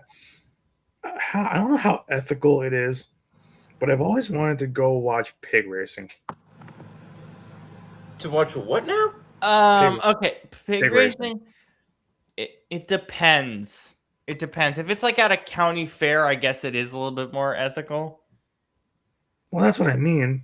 Yeah. Yeah. I'll tell you what, tomorrow. I mean, Uruguay, Spain's gonna be interesting. Not that it'll matter, but same with Norway, France. But Cape Verde, Cape Verde and Saudi Arabia. If Cape Verde wins that and goes through, Nikki, you need to give me the lowdown on what I need to watch for the NHL draft because I don't know. I don't know what to check. I will tell you right now. I just want Sonny to package the picks for a star. Just package the picks for a star. You think Larkin's in play? I think Larkin is the most realistic out of all the names that are on the table. Everybody keeps pounding the table for Jason Robertson. I don't think you're gonna remember. Guys don't want to come here, right? When the state income tax is the worst in the country. Right. So So, everybody's like, oh, well, he wants 14 million. That's the going rate these days. I'm like, yeah, but when it comes to the Devils, he's going to want more because the state income tax is high. Right. So 14 is going to be more like 16, 17. So that's ridiculous for one player. You're going to screw up your entire, situation for one player. I don't think so. I love Jason Robertson, but not for that price point. Oh God, Jason Robertson. But and then I think Hellebuck remains an option, even though I don't know what the hell you would do with the goaltending situation. And I think that I think that Larkin is probably the most. I think Larkin is the most Saved by the turkey keeper. Holy literal! Oh wow, to hit the bar. I think Oh, Larkin geez. is the best one in play because Larkin's the one that makes the most amount of sense because he'd be cheaper than Robertson, and not just that, but he's obviously him and Jack have a connection that goes back quite a ways. So and obviously with the U.S. men's national team, how great their run was together, those two. So Right. I can't see how people aren't talking about Larkin more because Larkin's honestly the guy that I want more than anybody else. I think if it's those three, the best option for because do we need goaltending? Yeah, our goalies aren't great, but Hellebuck is going to command a lot. Like all three of those guys will command a lot of money, but Larkin to me is going to be the cheapest one, Right. and he's going to be the one that makes the most amount of sense for what this team kind of needs. So I think that if we get him, I'll go nuts because that's a guy you literally instantly put on your second line and you would score literally like that. That line alone would probably score at least 60 goals. So, I think about that and I'm like, that's what I probably want to happen. But they got to do something. Like they can't hold on to all the picks they got for Shimon Nemitz. So they to me package it because those picks really aren't worth a whole lot. So package it and get a star. Your cup window is not getting any bigger. It's these guys are all If entering their anything, prime it's shrinking now. a little bit. Yeah, honest. That's what I keep telling people. Like, I know Devils fans don't want to hear it, but it's the truth. This core has been together for almost 10 years. This core, especially with Brat, Jack, and Nico, because that's your big three. That's been the core now for the last like 7 years, and we keep saying, "Oh, like every year." It almost sounds like the Yankees. Wait till they get healthy. Wait till this guy comes back. Wait till this guy gets going. And it's like, how much longer are we going to wait before we finally see something pay off? Yeah, truly. Yeah. So like, I don't care that these guys are 25, 26. They've been together since they were 18, 19 years old. And they were just as good back, well, not just as good, but like they were talented back then, and then they started putting it together over the last 5-ish years. So it's like they should be playing more than 3 Stanley Cup playoff rounds in the last 8 years.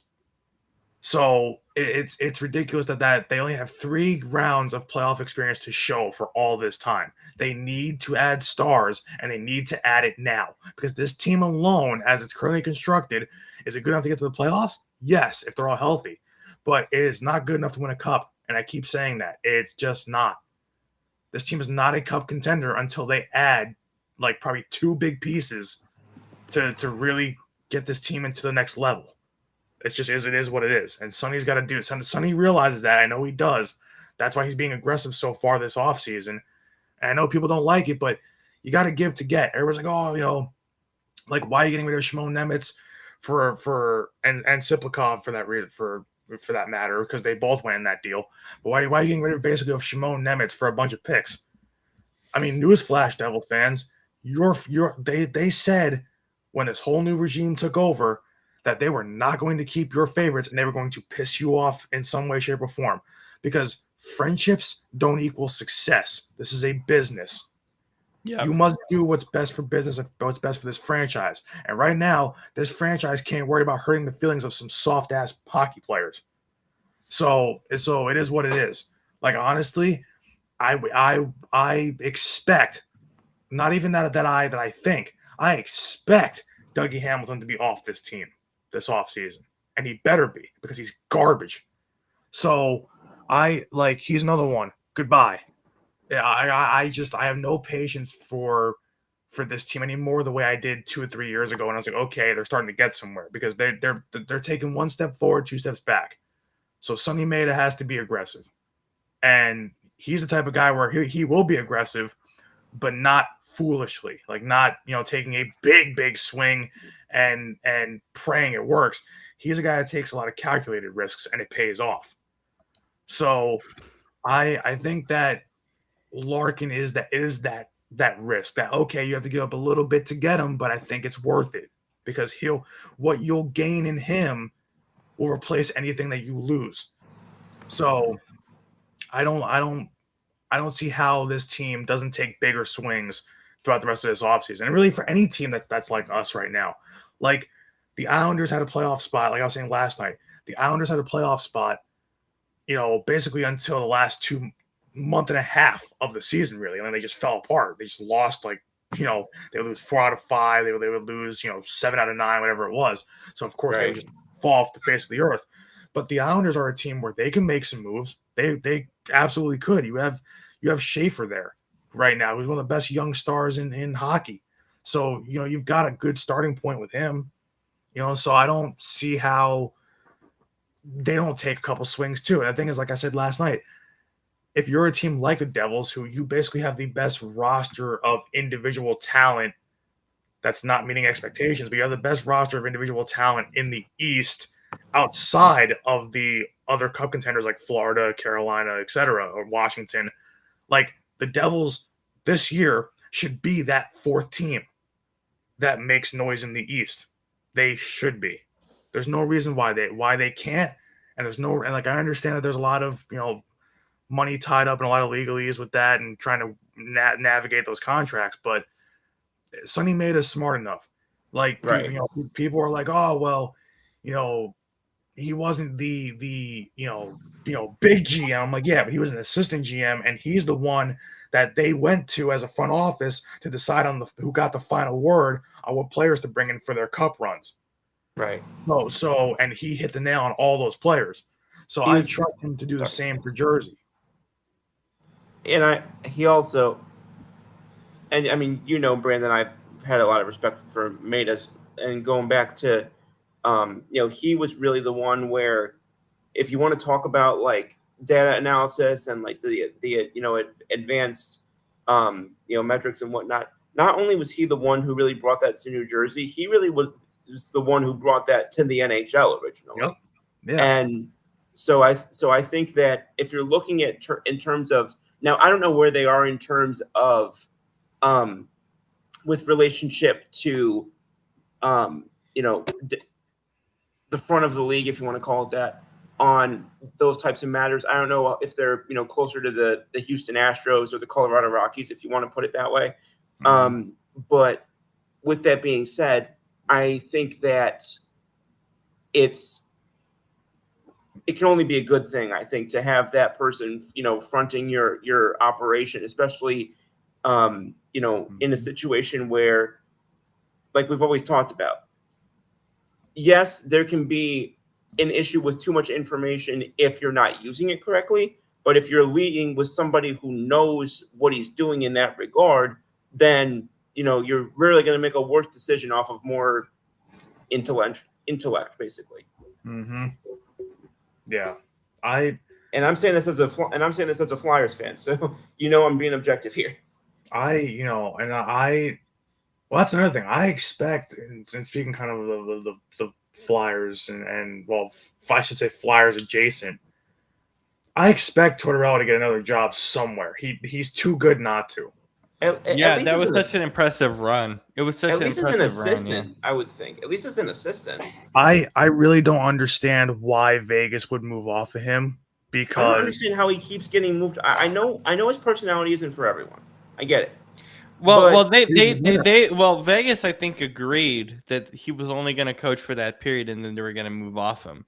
I think they both kind of had that conversation, from what I remember. So okay, I didn't remember hearing that. I mean, I remember hearing it after the fact, but I didn't remember hearing it when it I mean, actually but the happened. thing is, when you see results like that, how the hell could you say, "Oh, we're gonna move off you anyway"? When Yeah, when the no, it's results like are that Well, good? isn't Torts like old anyway though?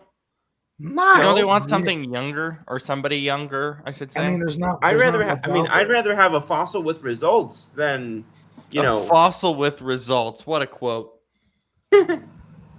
He's not wrong. It's true.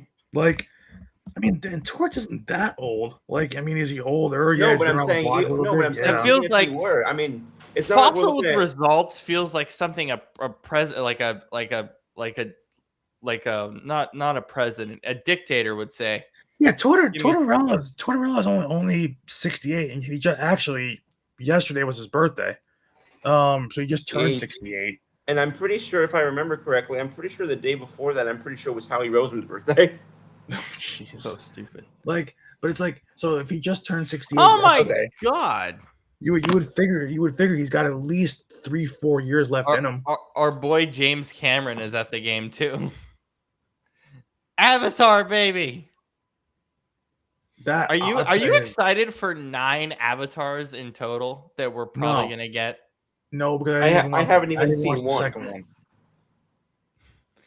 Scoop, the fact you haven't seen Avatar 1 is a sin. I'm sorry, you have to watch that movie. That movie is one of the most spectacular. Like if you think of movies in the modern era, it started with Avatar 2009.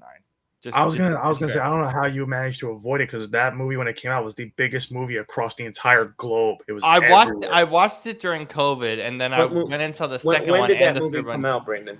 2009. 9. Okay, I don't know.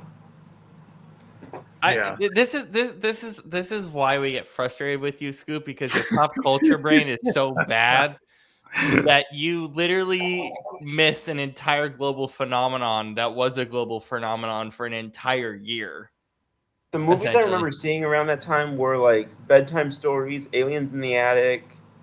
What kind of Bedtime Stories to me is underrated. I know people don't really like that movie. That was an underrated movie. I like that Yeah. movie. I can't remember if that was when the first Diary of a Wimpy Kid movie came out, was 09, but I definitely saw that movie when I it came saw out. that. Yeah. I don't have a good memory of those movies. I mean, those movies weren't that good anyway. So Yeah. Was the animated one better on Disney Plus, like the animated series? I heard it was I better. heard more. I heard a little bit about it, but I don't know if it was or not. No. Honestly, what might be my favorite movie that I've seen in a theater is the one that I just went to see last week, and that was Michael. Wow, you liked Michael? You didn't? Well, the audience did. The critics didn't, but the audience loved Critics it. hated it, Yeah. which is why I didn't go see it in the first place. But see, I trust that Michael that biopic might actually be the most polarizing movie between critics and the audience score I've ever seen. Oh, Because it's incredibly polarizing. because everybody I know that obviously I don't know any critics, so everybody I know that saw it loves it to death. And then Right. but every critic hates the living hell out of it. So Oh like, yeah. Oh yeah, and But that's again, why but I skipped it. I but I'll put trust it the this way. critics so much more. I'll put it this way. And you guys know this. I'm not really watching it with a filmographic goal, if that's even a That's word. not the word. It's just a film mind or a cinema buff mind, I guess. Okay, Yeah. cinema buff mine. But from the vantage point and the lens through which I did watch it, especially when like I don't want to give any spoilers, but Yeah, in the please finals, don't. I'm gonna see it when it comes out on VOD. So please don't. I'm not going to give any spoilers, but I'm just going to say the final scene might be the most wowed I've been by a character's portrayal. Is the only way, is all I'll say.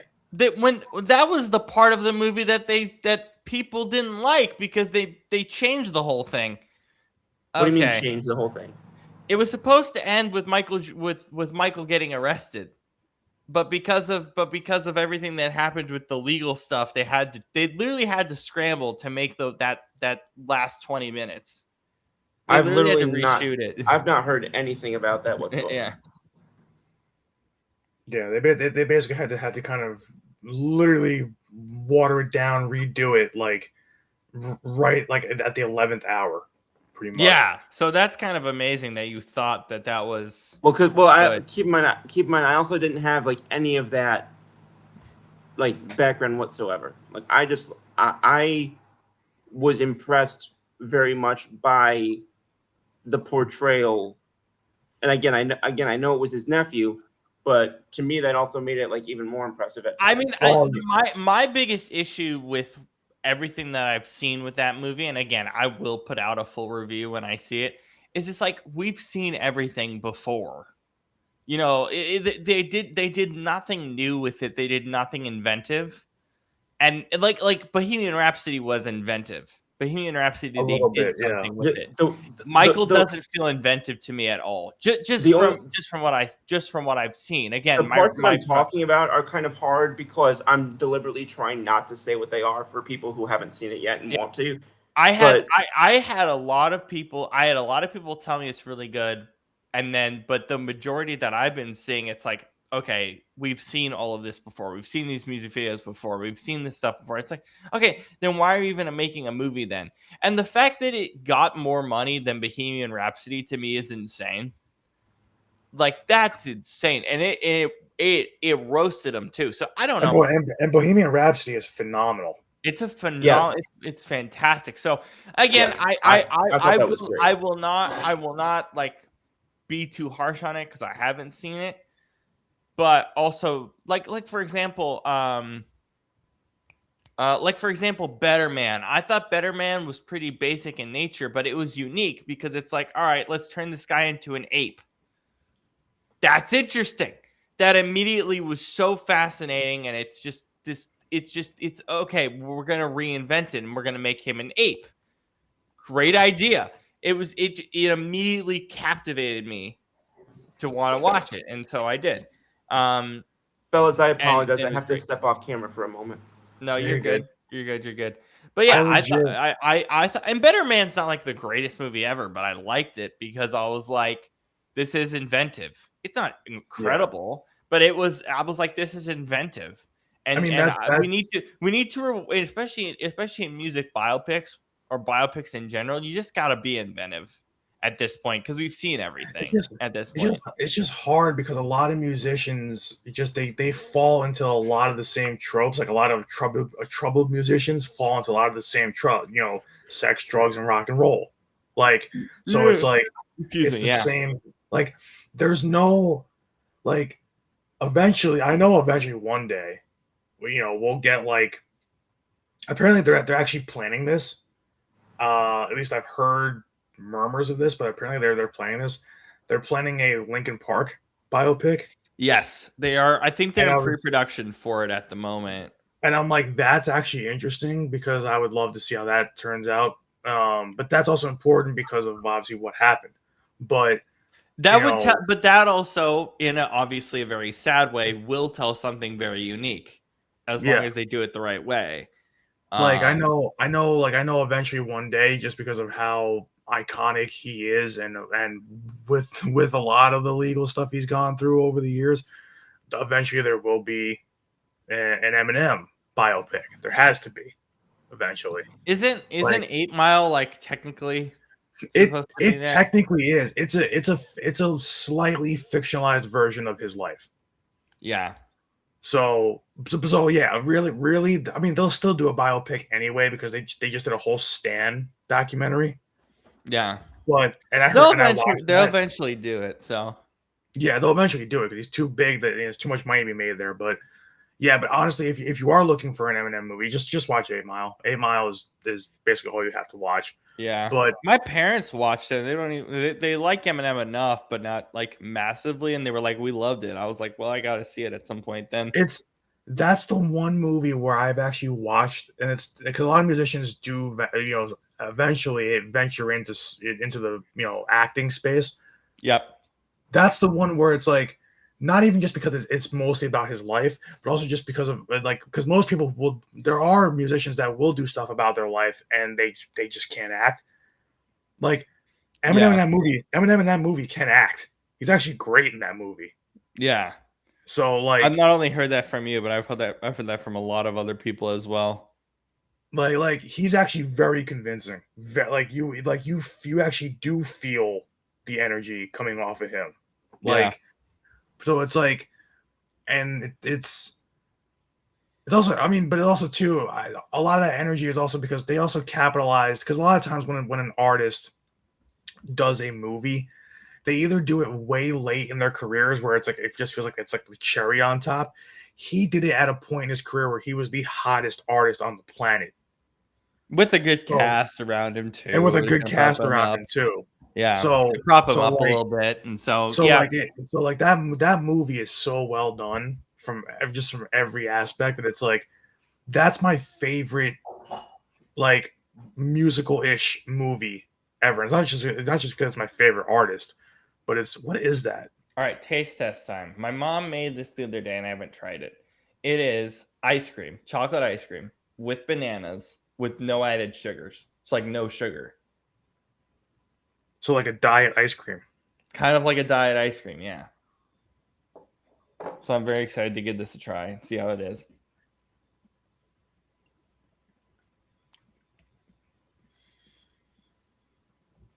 Wow. It's That's good. great. That's great. You know what's kind of awesome when you kind of remove sugar?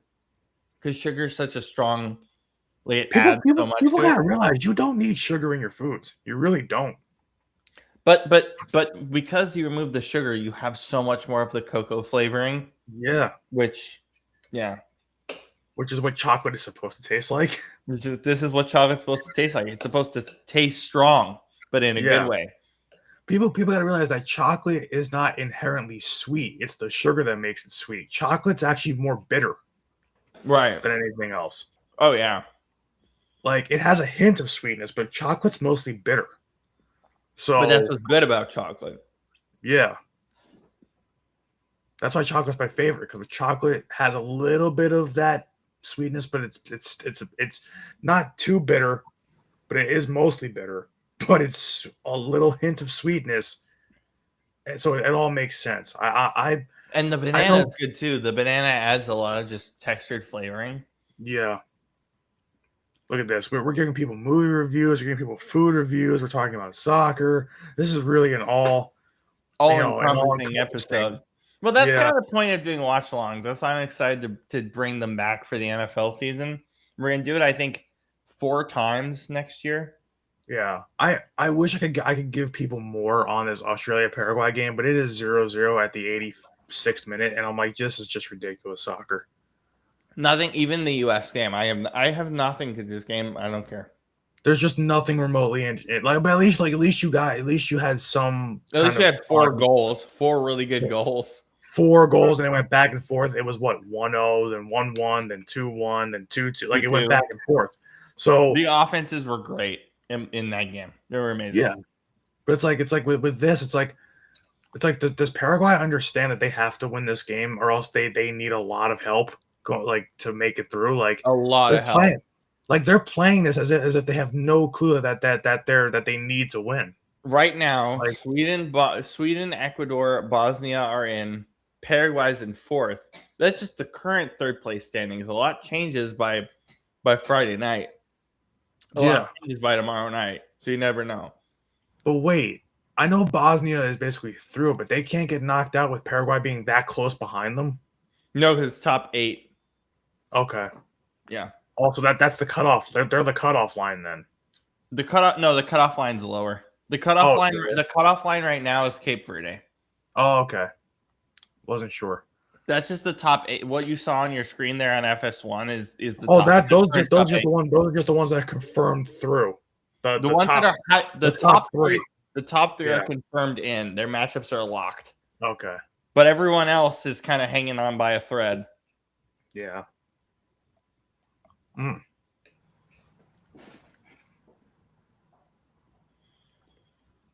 Is there any more soccer after this, or is this No, the we're last done. one? We're done for the day. God bless. I know. I was gonna say there better not be a midnight game, or else I'm gonna lose my mind. Oh, Well, again, even watching 2 games at the same time, this is exhausting. I'm I just mean, for ready. you, I'm just ready for the knockout stage.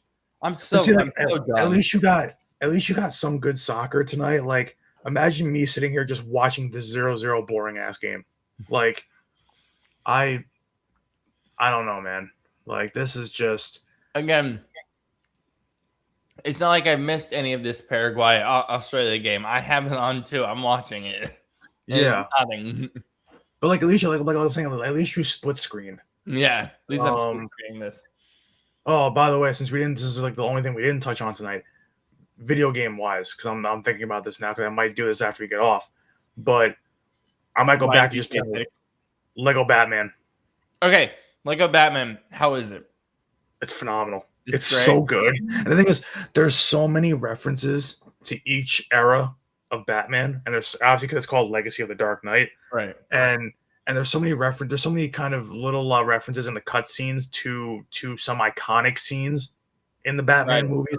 All of them, like All the going back to movies. the very first one, even. Right. So, it's so cool. I love it. And the thing is, you can put on the hardest difficulty and still beat it. Like I said, not easily, but fairly easily. So,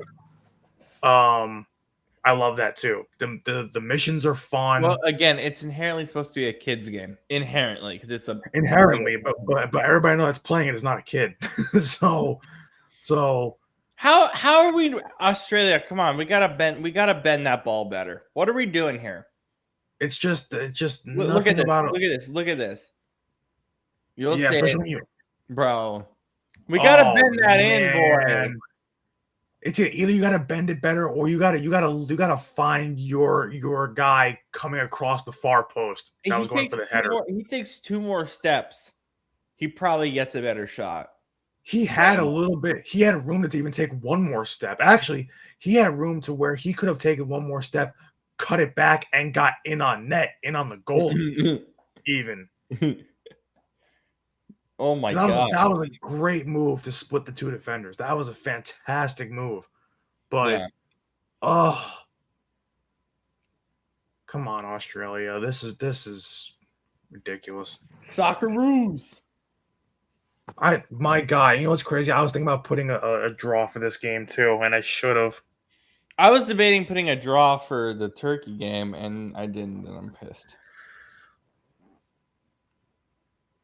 I mean, anything can happen in stoppage time. We've seen goals in stoppage time in this tournament. So,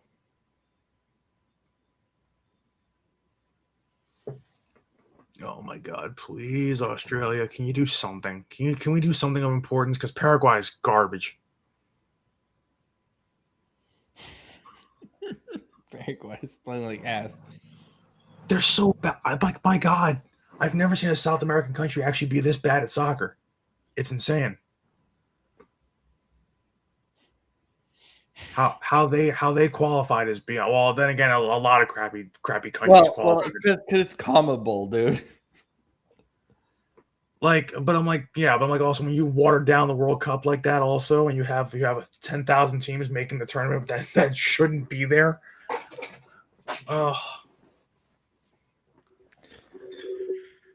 There's just way too many games. I said this yesterday, and I didn't think it was gonna be that bad.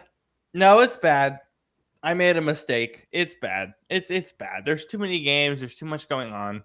See, most stoppage time, like in this tournament, when we get to the 90th minute, a lot of stoppage time is like, oh yeah, 9 minutes, 8 minutes, whatever it is. Because the stupid hydration breaks are automatically 3 minutes. So you start at 3 minutes. Yeah, but it's like even the refs just want to get out of there because it's only +5 of stoppage time for Paraguay and Australia. Yeah, we're at +7 for the USA game. Yeah, but it's like even the refs like, all right, we've seen enough out of this game. +5, like goodbye, don't care. And plus, there weren't any real fouls in this game, so 3 minutes to stop 3, or in the second half especially. So 3 minutes for the hydration break, 2 minutes of added. This is the easiest refereed game I've ever seen in my life. I would love to be a referee for a game like this, just to never call fouls, just to never have to do anything.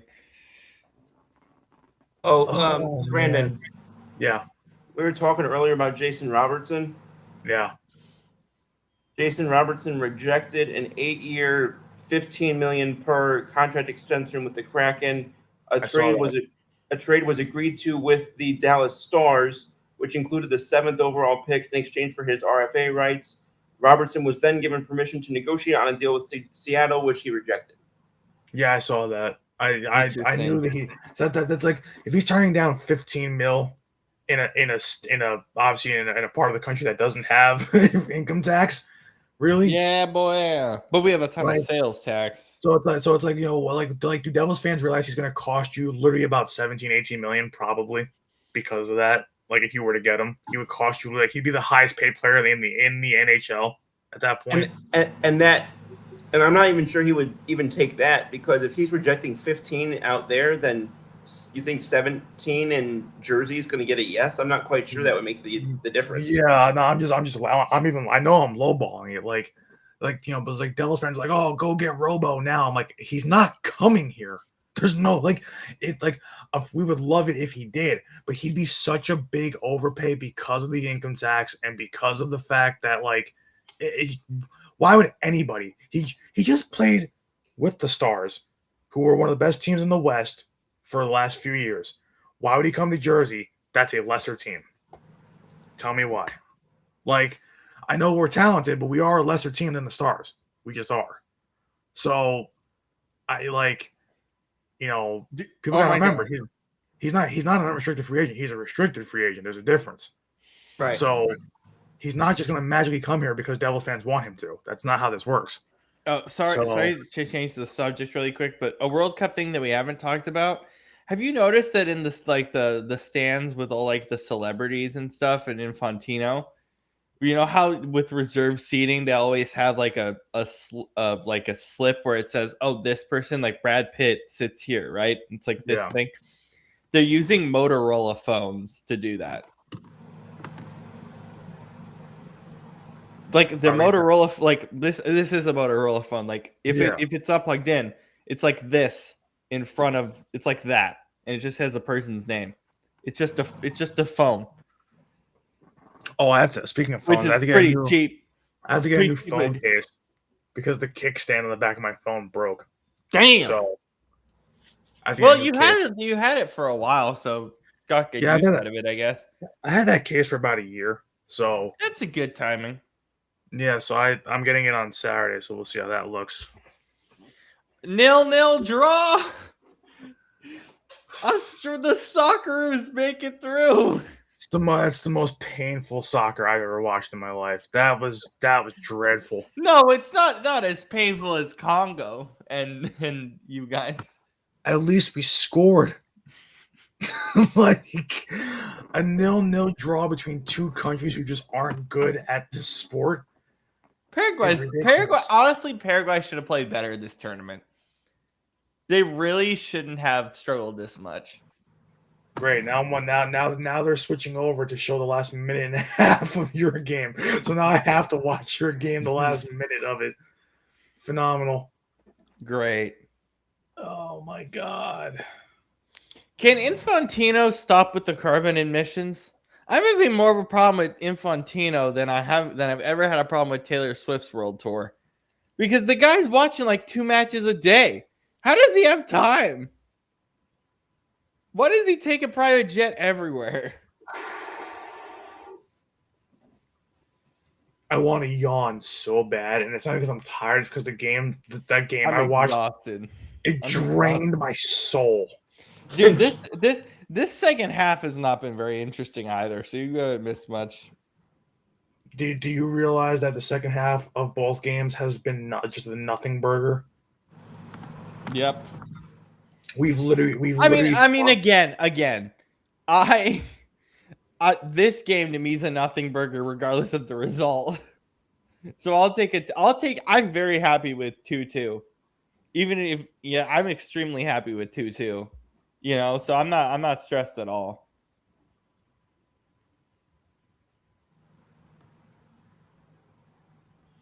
God. Just blow the whistle, ref. Jesus. Yeah, why is Turkey even getting a throw in there? Like really? Like, yeah, they're gonna score and then the last 10 seconds of the game? Really? When they haven't scored all second half? Really? You know what I Why hate are about we allowing this? Blow the whistle. You Oh know what I also hate God. about local stations? Station identification. They just randomly put station ID at the bottom of your screen in like the most crucial times of games. It's like, guys, can you wait like 5 minutes? Oh my God. Never mind. Wow, I'm talking about me speaking. Honestly, though, that's not even on the U.S. The bad part about it is the ref should have blown that whistle. I'll be honest though, defensively we're really bad this entire game, which I'm not surprised by. Yeah, I'm not surprised. I'm not surprised by. I'm not surprised by it at all because I think what happened is that, at least from what I saw on an eye test perspective, Pochettino just decided, screw it, we're just gonna play as attacking as humanly possible and not care about our defense. And like, if we make mistakes, who cares? Which, by the way, that absolutely is the right attitude in a game that means nothing. That's the right yeah, attitude. So like yeah. I'm sad that we lost, but I genuinely am not that upset with the result. I just I'm don't Yeah. understand why the whistle wasn't blown on the out of bounds on the throw in. The You're whistle should have seeing been blown right there. you're seeing how Matt Turner struggles in these big Like situations though. You've seen that a lot in this game. Because Matt like that. Turner's getting 5-hold all night. Yeah, and it happened. It happened literally again at Yeah. the very end of the game on the last possession of the game. If he literally just blocks that pass from going through, they blow the whistle and the game's over. Yeah. Again, I defensively wasn't awful, yeah, but I'm not entirely surprised, especially against a pretty solid European side, regardless of what they've done the past 2 games. And again, I do feel like Pochettino was very much like, hey, we are just going to just aggressively attack because who cares? We're not stressed about our back line. So I think that was the right choice ultimately. And again, losing sucks, but it doesn't concern me very much at all. If It doesn't. anything, It doesn't change your fate. You're it still doesn't. playing Yeah, Bosnia. exactly. So It who doesn't cares? change my fate. And honestly, to see them play that aggressive, I don't think. And we've seen them play aggressive in the last 2 matches, but for them to go all out aggressive like that, we haven't seen. So that does excite me actually more than it hurts me. So I'm just pissed at the referee there. Like you gotta blow that whistle. That's just well, I mean, terrible. I also think that he was thinking that they were going to get another chance, so he just let them go, which is fine. Yeah, but when the US has the ball and it's literally 58, 59, and that ball sails out of bounds and it's like 97-03, game's over. Blow the whistle. Ball sail out of bounds. It was far enough away where it was like it wasn't that much of a dangerous chance. Well, So until it ended up happening. But yeah, again, I'm not. But if any U.S. fans are like pissed about this, don't be. It's fine. It's yeah, fine. I would argue there's more positive. Yeah, defensively was it terrible? Yes, but I'm not that stressed about it. We can talk about how bad they are defensively when we get to that point. You know what I mean? yeah. When we get to that point in the knockouts, because defensively they were never meant to be good anyway. So I'm not. It's. I would argue it's much worse than England, and England hasn't been great defensively either. Yeah. Do you want to, before we go, Brandon? Do you want to give a Colombia Portugal preview for Saturday? What are you looking for with those two? I'm looking for Portugal to come out. You can't come out like you did against Congo. You have to come out like you did against Uzbekistan. You got to come out being the aggressor. Yeah, like I would rather them go down because listen, they're going through regardless. So I need them to come into that game. You know you're going through. You just are, Yeah, and it's just a matter of if it's gonna be first or second in your group because right. Congo's not catching you up because just on goal differential, Congo's not catching you. Because they'd have to beat Uzbekistan like 8-0 to catch Well, yeah, and Portugal. again, because it was a draw, they don't have the head-to-head, so all that Exactly. matters is the goal differential. So yeah, they would have to score literally like 8 goals against Uzbekistan to catch Portugal for second. So Portugal's going to go through either first or second, and that's fine. So I I I just don't know why they're saying that Portugal wouldn't like that. What's keeping Portugal from going through because they've announced that Colombia's officially through. I don't know why Portugal's not. The I don't. reason, well, Colombia. Oh yeah, they have announced it. I think it's just because you're technically second in the group at the moment. Also, they're just waiting to see who finishes first and second, basically. Yeah, and Colombia is through on goal differential and on just Yeah. yeah. So that's yeah, they're through. Portugal's basically through. It's just a matter of where they finish. It's just a matter So of what happens on Saturday. Yeah, Yeah. so I expect I don't expect them to score 5 goals again, but I expect that game like Colombia is not a better side than Portugal is. They're just not. Like when Portugal actually plays like they can, Colombia's not better. They're not. Um Colombia I think is good. Like, put it this way. Colombia beat Uzbekistan what, 3-1? Yeah. We beat Uzbekistan 5-0. That tells you all you need to know right there. So, and that was with Uzbekistan playing desperate because they had to win to stay alive. So, we played a desperate Uzbekistan side and still beat them 5-0. Yeah. So, what did Colombia do against Congo? They beat them, but it wasn't by much because they had those 2 late goals. They were heading towards a draw, and they had the 2 late goals. They beat them 2-0, Right. or 1-0, whatever it was. Yeah. Right. Thank you. So even though they should have drew with Congo, but either way, if they won that game or not, the winner of the group is decided on. We always said the winner of the group is going to be decided by Portugal, Colombia. Game 3. Yeah. So that's what it always going to come down to, and so I expect both teams to play up because it's 2 really good football countries, and I expect, but not biased. I expect Portugal to win that game. I expect Portugal to win that I game. apologize. I'm just looking through the round of 32 schedule. Argentina's in Miami. Oh my God. Messi playing on his home pitch. Yeah, as if it couldn't handle a more easier path. Depending on who they play, which they could play you. The roof would blow off. There's no roof, but the roof would blow off. Like, do you realize that'd be the most watched game in soccer in world history of any sport? Is if you got minus the Ronaldo final, against Messi. Yeah. Oh yeah. But I think that just as far as this game goes for deciding who's going to win the group here for Portugal and Colombia, I think Colombia's good. I think they'll have a couple chances, but I think they'll fall short. I think we'll have our chances and we'll capitalize. I think that's just the difference. Yep. So simple and easy, right? Yeah. So and the thing is, Colombia is not the defensive because they even gave up a lot of chances to Congo. So I think we're the better defensive team. So I would say we would win that game 3-1. 3-1.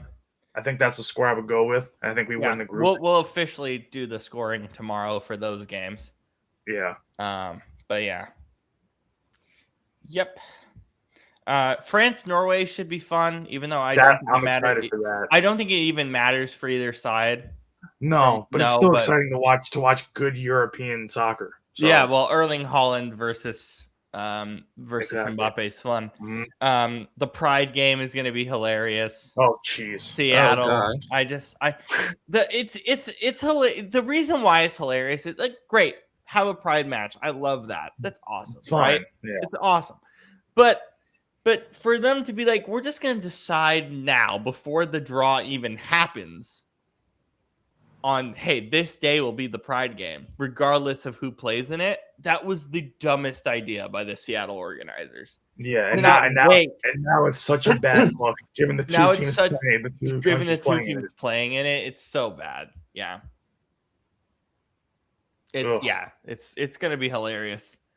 FIFA just invents new ways to. Well, it's not just FIFA. It was our own committee. It was the Seattle committee. They're like, this will be the Pride match, without even knowing what the games were gonna be. They're just like, let's pick this day. Why? Just wait for the matches to get announced and then do one. I don't get it. I don't understand. Seattle, we can be progressive, but let's be progressive and smart versus progressive and idiotic. That's simple. Yeah.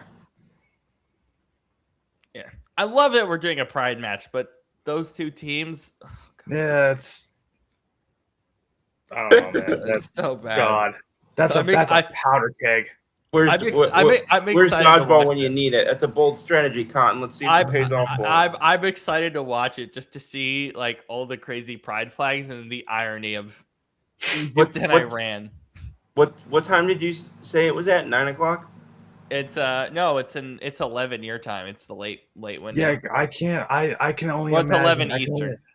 I can picture the high school history textbook scenes when they showed that when this ends up in a textbook 10 years from now, where of like you have the pride flags everywhere, and then these two teams are just walking out.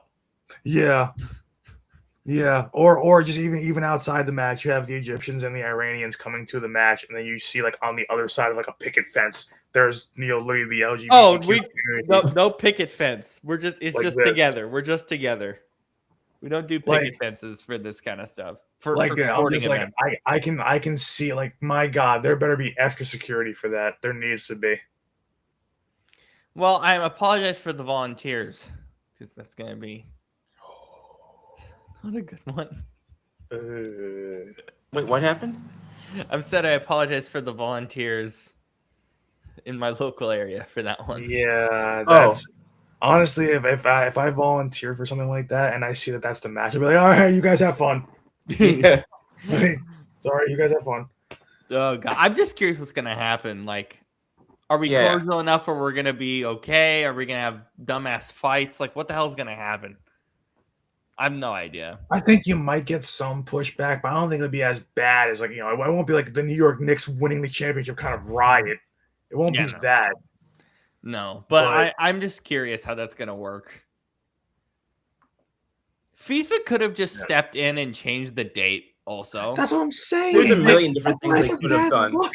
That's what I'm saying. Like, yeah, it's your committee that's just this, a bunch of dumbasses deciding that. But like, FIFA also has to know better.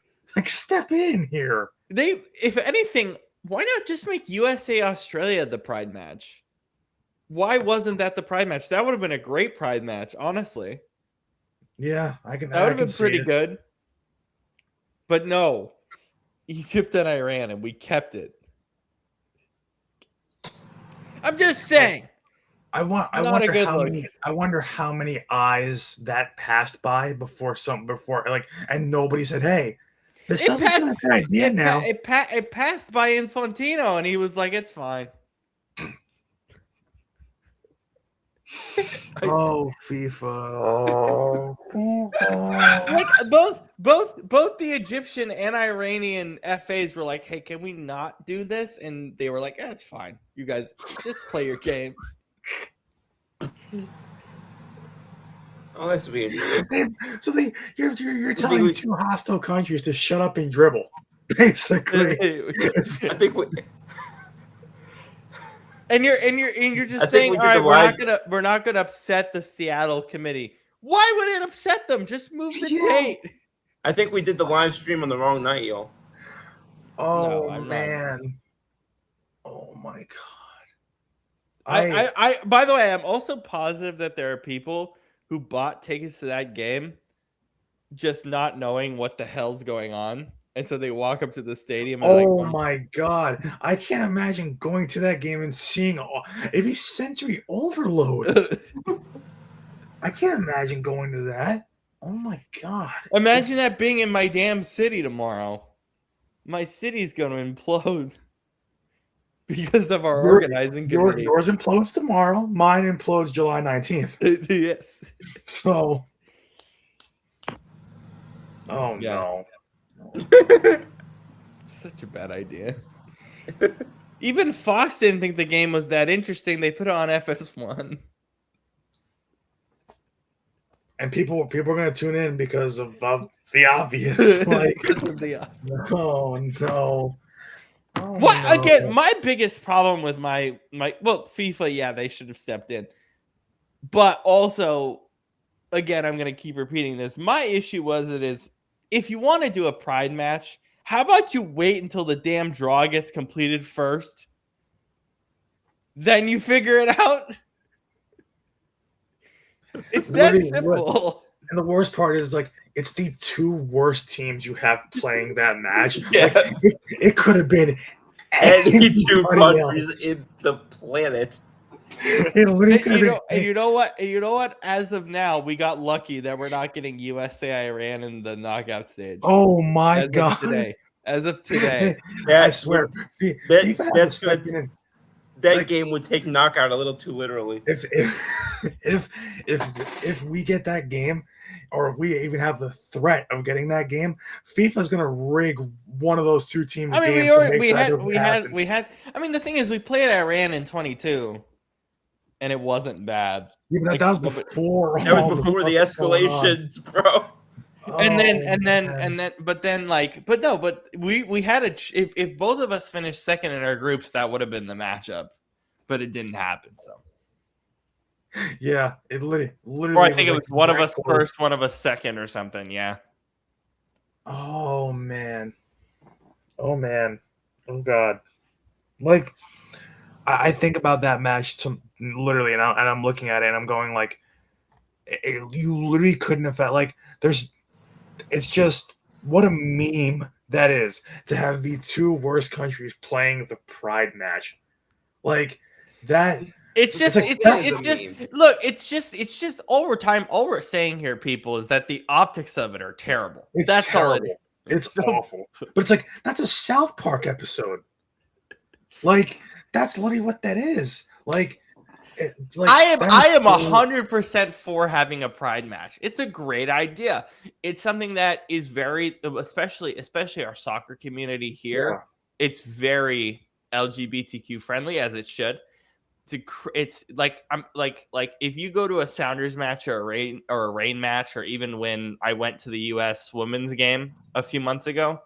Yeah, there were pride flags. There was a pride section. You have pride flags and transgender flags. And it's like, that's awesome. So I'm glad that we decided to do it. It's great. But why that match? Yeah, but it's like you could have stepped in and literally just said no, not these two teams. No, we could have done USA Australia instead, and it would have been way better. Yeah. Or hell. Just the insistence to keep it on that day is what bothers me the most. Oh, could you imagine? Like, I mean, I know that this wouldn't happen anyway, but could you imagine if the pride match like featured Scotland with how they're just drinking out bars everywhere, and literally just being like honestly out of all the this was gonna be countries, like a kilts joke or something. out of all the countries in this tournament, Scotland is the best one because of what they've done. Literally, to every city they go into, they run out the bars. Have you ever seen the anchovies SpongeBob episode? I'm sure I have. I just can't remember it. Where the anchovies, they everything that they it's a busload of anchovies, and they just destroy everything that they touch. Like they just drill through it. Like that's the anchovies are these Scottish people coming to the United States and drinking, literally closing down the bars and destroying the liquor cabinets. Boston had one of the Boston bars had to get an emergency service of beer because they ran out. It happened in New York City, I think, too. It did. I think it did. Like, or at least they came close. As was Patrick sent me the other day. No Scotland, no party. So yeah, I like Scott. My two favorite countries in terms of fans in this tournament are the Scottish people and Bosnia. Because of the song. I showed Shane the song and he was like perplexed. He was like, "This does not sound Bosnian." I'm like, "Yeah, it's not supposed to. It's not supposed to. It's not a Bosnian folk song. It's a song about the World Cup." You know. Funny enough, the original version of the song was actually about like a Bosnian coming to America and trying to live the American dream. And they're like, wow. screw it, we're gonna make it a World Cup song instead. I mean, My it's like, my favorite line in that song is saying "I will assimilate." With everything that's going on in America, that was funny. there is still a missed opportunity to have Germany's official song for the World Cup be Rammstein's America song, because that song is phenomenal. That song is, I mean, it's so not appropriate, but it's great, and Germany should have used Well, it. guess what? You know Like- what else is inappropriate? Egypt and Iran doing a pride match. God. Pride match. We Yeah. keep circling back to this. I just can't believe it's happening tomorrow. Like, what is life? It's like you're Where waking up. You're Brandon waking up. lives, it's happening today. Yeah. You're waking up in the upside down tomorrow. Oh, So have Jesus. fun with that. Groundhog Day. Yo, like they filed, like Egypt and Iran, both of their FAs filed formal complaints, and FIFA said no. Oh my god! Basically, to make another SpongeBob reference, FIFA was like the magic conch. Can I have something to eat? No. Can I have something to eat? No. No. Can I have something to eat? No. It would Like, be funny. It would be funny, and I don't think it's in his itinerary, but it'd be funny if Infantino's just in his booth in Seattle oh tomorrow for god, that game. he can't be after all that. There's no way he could be. I don't know his Oh. itinerary, but I wish I did. Infantino's worse than Sepp Blatter. That's the gist. And we didn't think it could get worse. We It didn't think it could get worse than Sepp Blatter. Brandon looks so stressed. Brandon looks so stressed, like he's gonna be the one on that pitch tomorrow. Yeah, because I'm like I thought Portugal had it bad after drawing the Congo. There's nothing worse than that. Holy hell! Well, you guys are going. I also love the fact that there was an actual person in the history of the world that was famous, and his name was Sepp Blatter. Oh, just thinking about that is amazing. Yeah, so you end last night talking about bowels, and you end tonight talking about bladder. Great. Well, it's a last name, so apparently. Also, why would your first name be Sepp? It's not short branding, right? No, it's just Sepp. Oh, I thought you said Seth. No, Sepp. Oh, that's Sepp weird. Blatter. Is it short for like Giuseppe? No, it's just Sepp. His name is just Sepp. SEPP. Oh boy. Yeah, SEEP. He also looks like a dingus. Okay, so apparently Sepp is actually his middle name. What the hell is his first name's His first name's Joseph. His first name's Joseph, but he goes by Sepp. So it is short then, because I can understand the correlation there. No, his middle name is Sepp. Oh, it's not even a nickname. His middle name is actually Sepp. Okay. Yeah, his name is what Joseph. The hell is Sepp? His name is Joseph Sepp Blatter. Oh God. How do you have that first name, but the middle name is something just?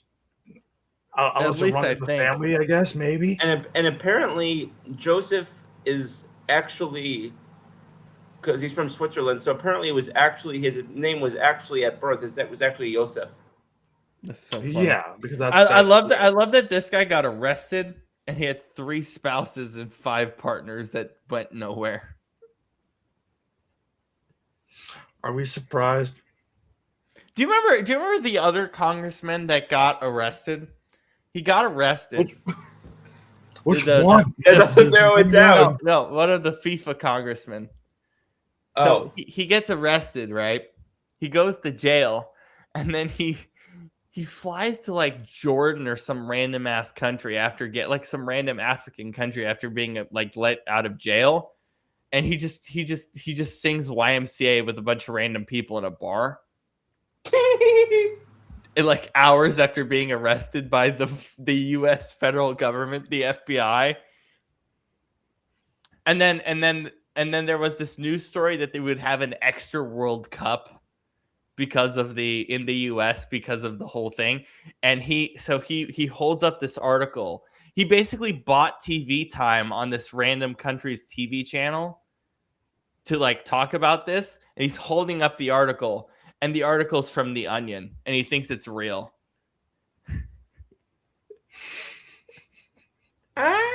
Please tell me we can find that. Yeah, I could send you the video. Oh, It's yes. great. It's great. So if you thought FIFA officials were bad, they were idiots. They were always idiotic. Yeah, he's like, the FIFA 2025 or no, what was it? 2017, whatever. 2015 World Cup. They're adding an extra World Cup, and you can clearly see it says The Onion on the top right of the page. This guy straight up, like in the middle of Africa, finds a printer, prints it out, and makes a video on national TV. That gives a whole new meaning to loud and wrong. Yeah. Like, wow, man. Just wow. Like, if I was ever that idiotic, I would go into hiding after that and just never. Well, I haven't heard from him since. Smart man. Very smart man, because that's horrific. Not as horrific as a pride match with Iran God. and Egypt. Pray for me, guys. Tomorrow's gonna be fun. All right. Yeah. And with that, Scoop, lead us out. Thank you for letting us do the watch along, by the way. I figured it would be a fun idea. So I appreciate you letting us do it, because I'm glad it took some convincing. Yeah, I'm glad. Not really. Not really. I thought it did, because I messaged you guys about it a week ago and I didn't get any response. I didn't even see it. So yeah, it was also, you sent also that in a string of like 8 messages. So I was also responding to that's like, why I didn't see that's it. probably why. Yeah. Anyway, but again, disappointing to not come away with the win. But as Rob said, in a much more well-founded way than I could. Didn't care about the result in the first place. Yeah, a lot of reason to just kind of start tomorrow and looking forward. But with that, a lot of what I said we would cover, we didn't. But that's just stuff we'll add on to next week. Excuse me, Wednesday when we do the show, it's going to be right after USA Bosnia, so we'll get to yell about that match on Wednesday. Cool. But until then, y'all have a great weekend, and we'll be back on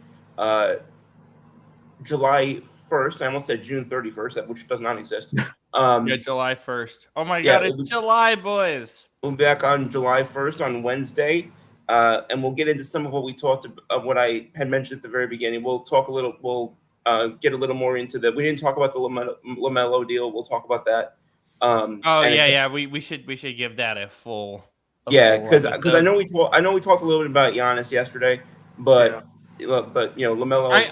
I was pretty happy with the LaMelo thing. I was just surprised it was Nas. But so we'll get into all that, because I've got my own opinions on that matter, but we're gonna get more big trades in the next week too, so it'd be nice to have like a full round. Oh, absolutely, yeah. Oh, full. I mean, I think we if we didn't have this live stream tonight, I honestly think we could have packed a good amount of this show with just NBA already as it is. But anyway, with that being said, y'all have a great weekend, and we'll see you next month on July 1st. And until then, same Scoop time, same Scoop channel. My guys, Brandon, Rob, and Scoop,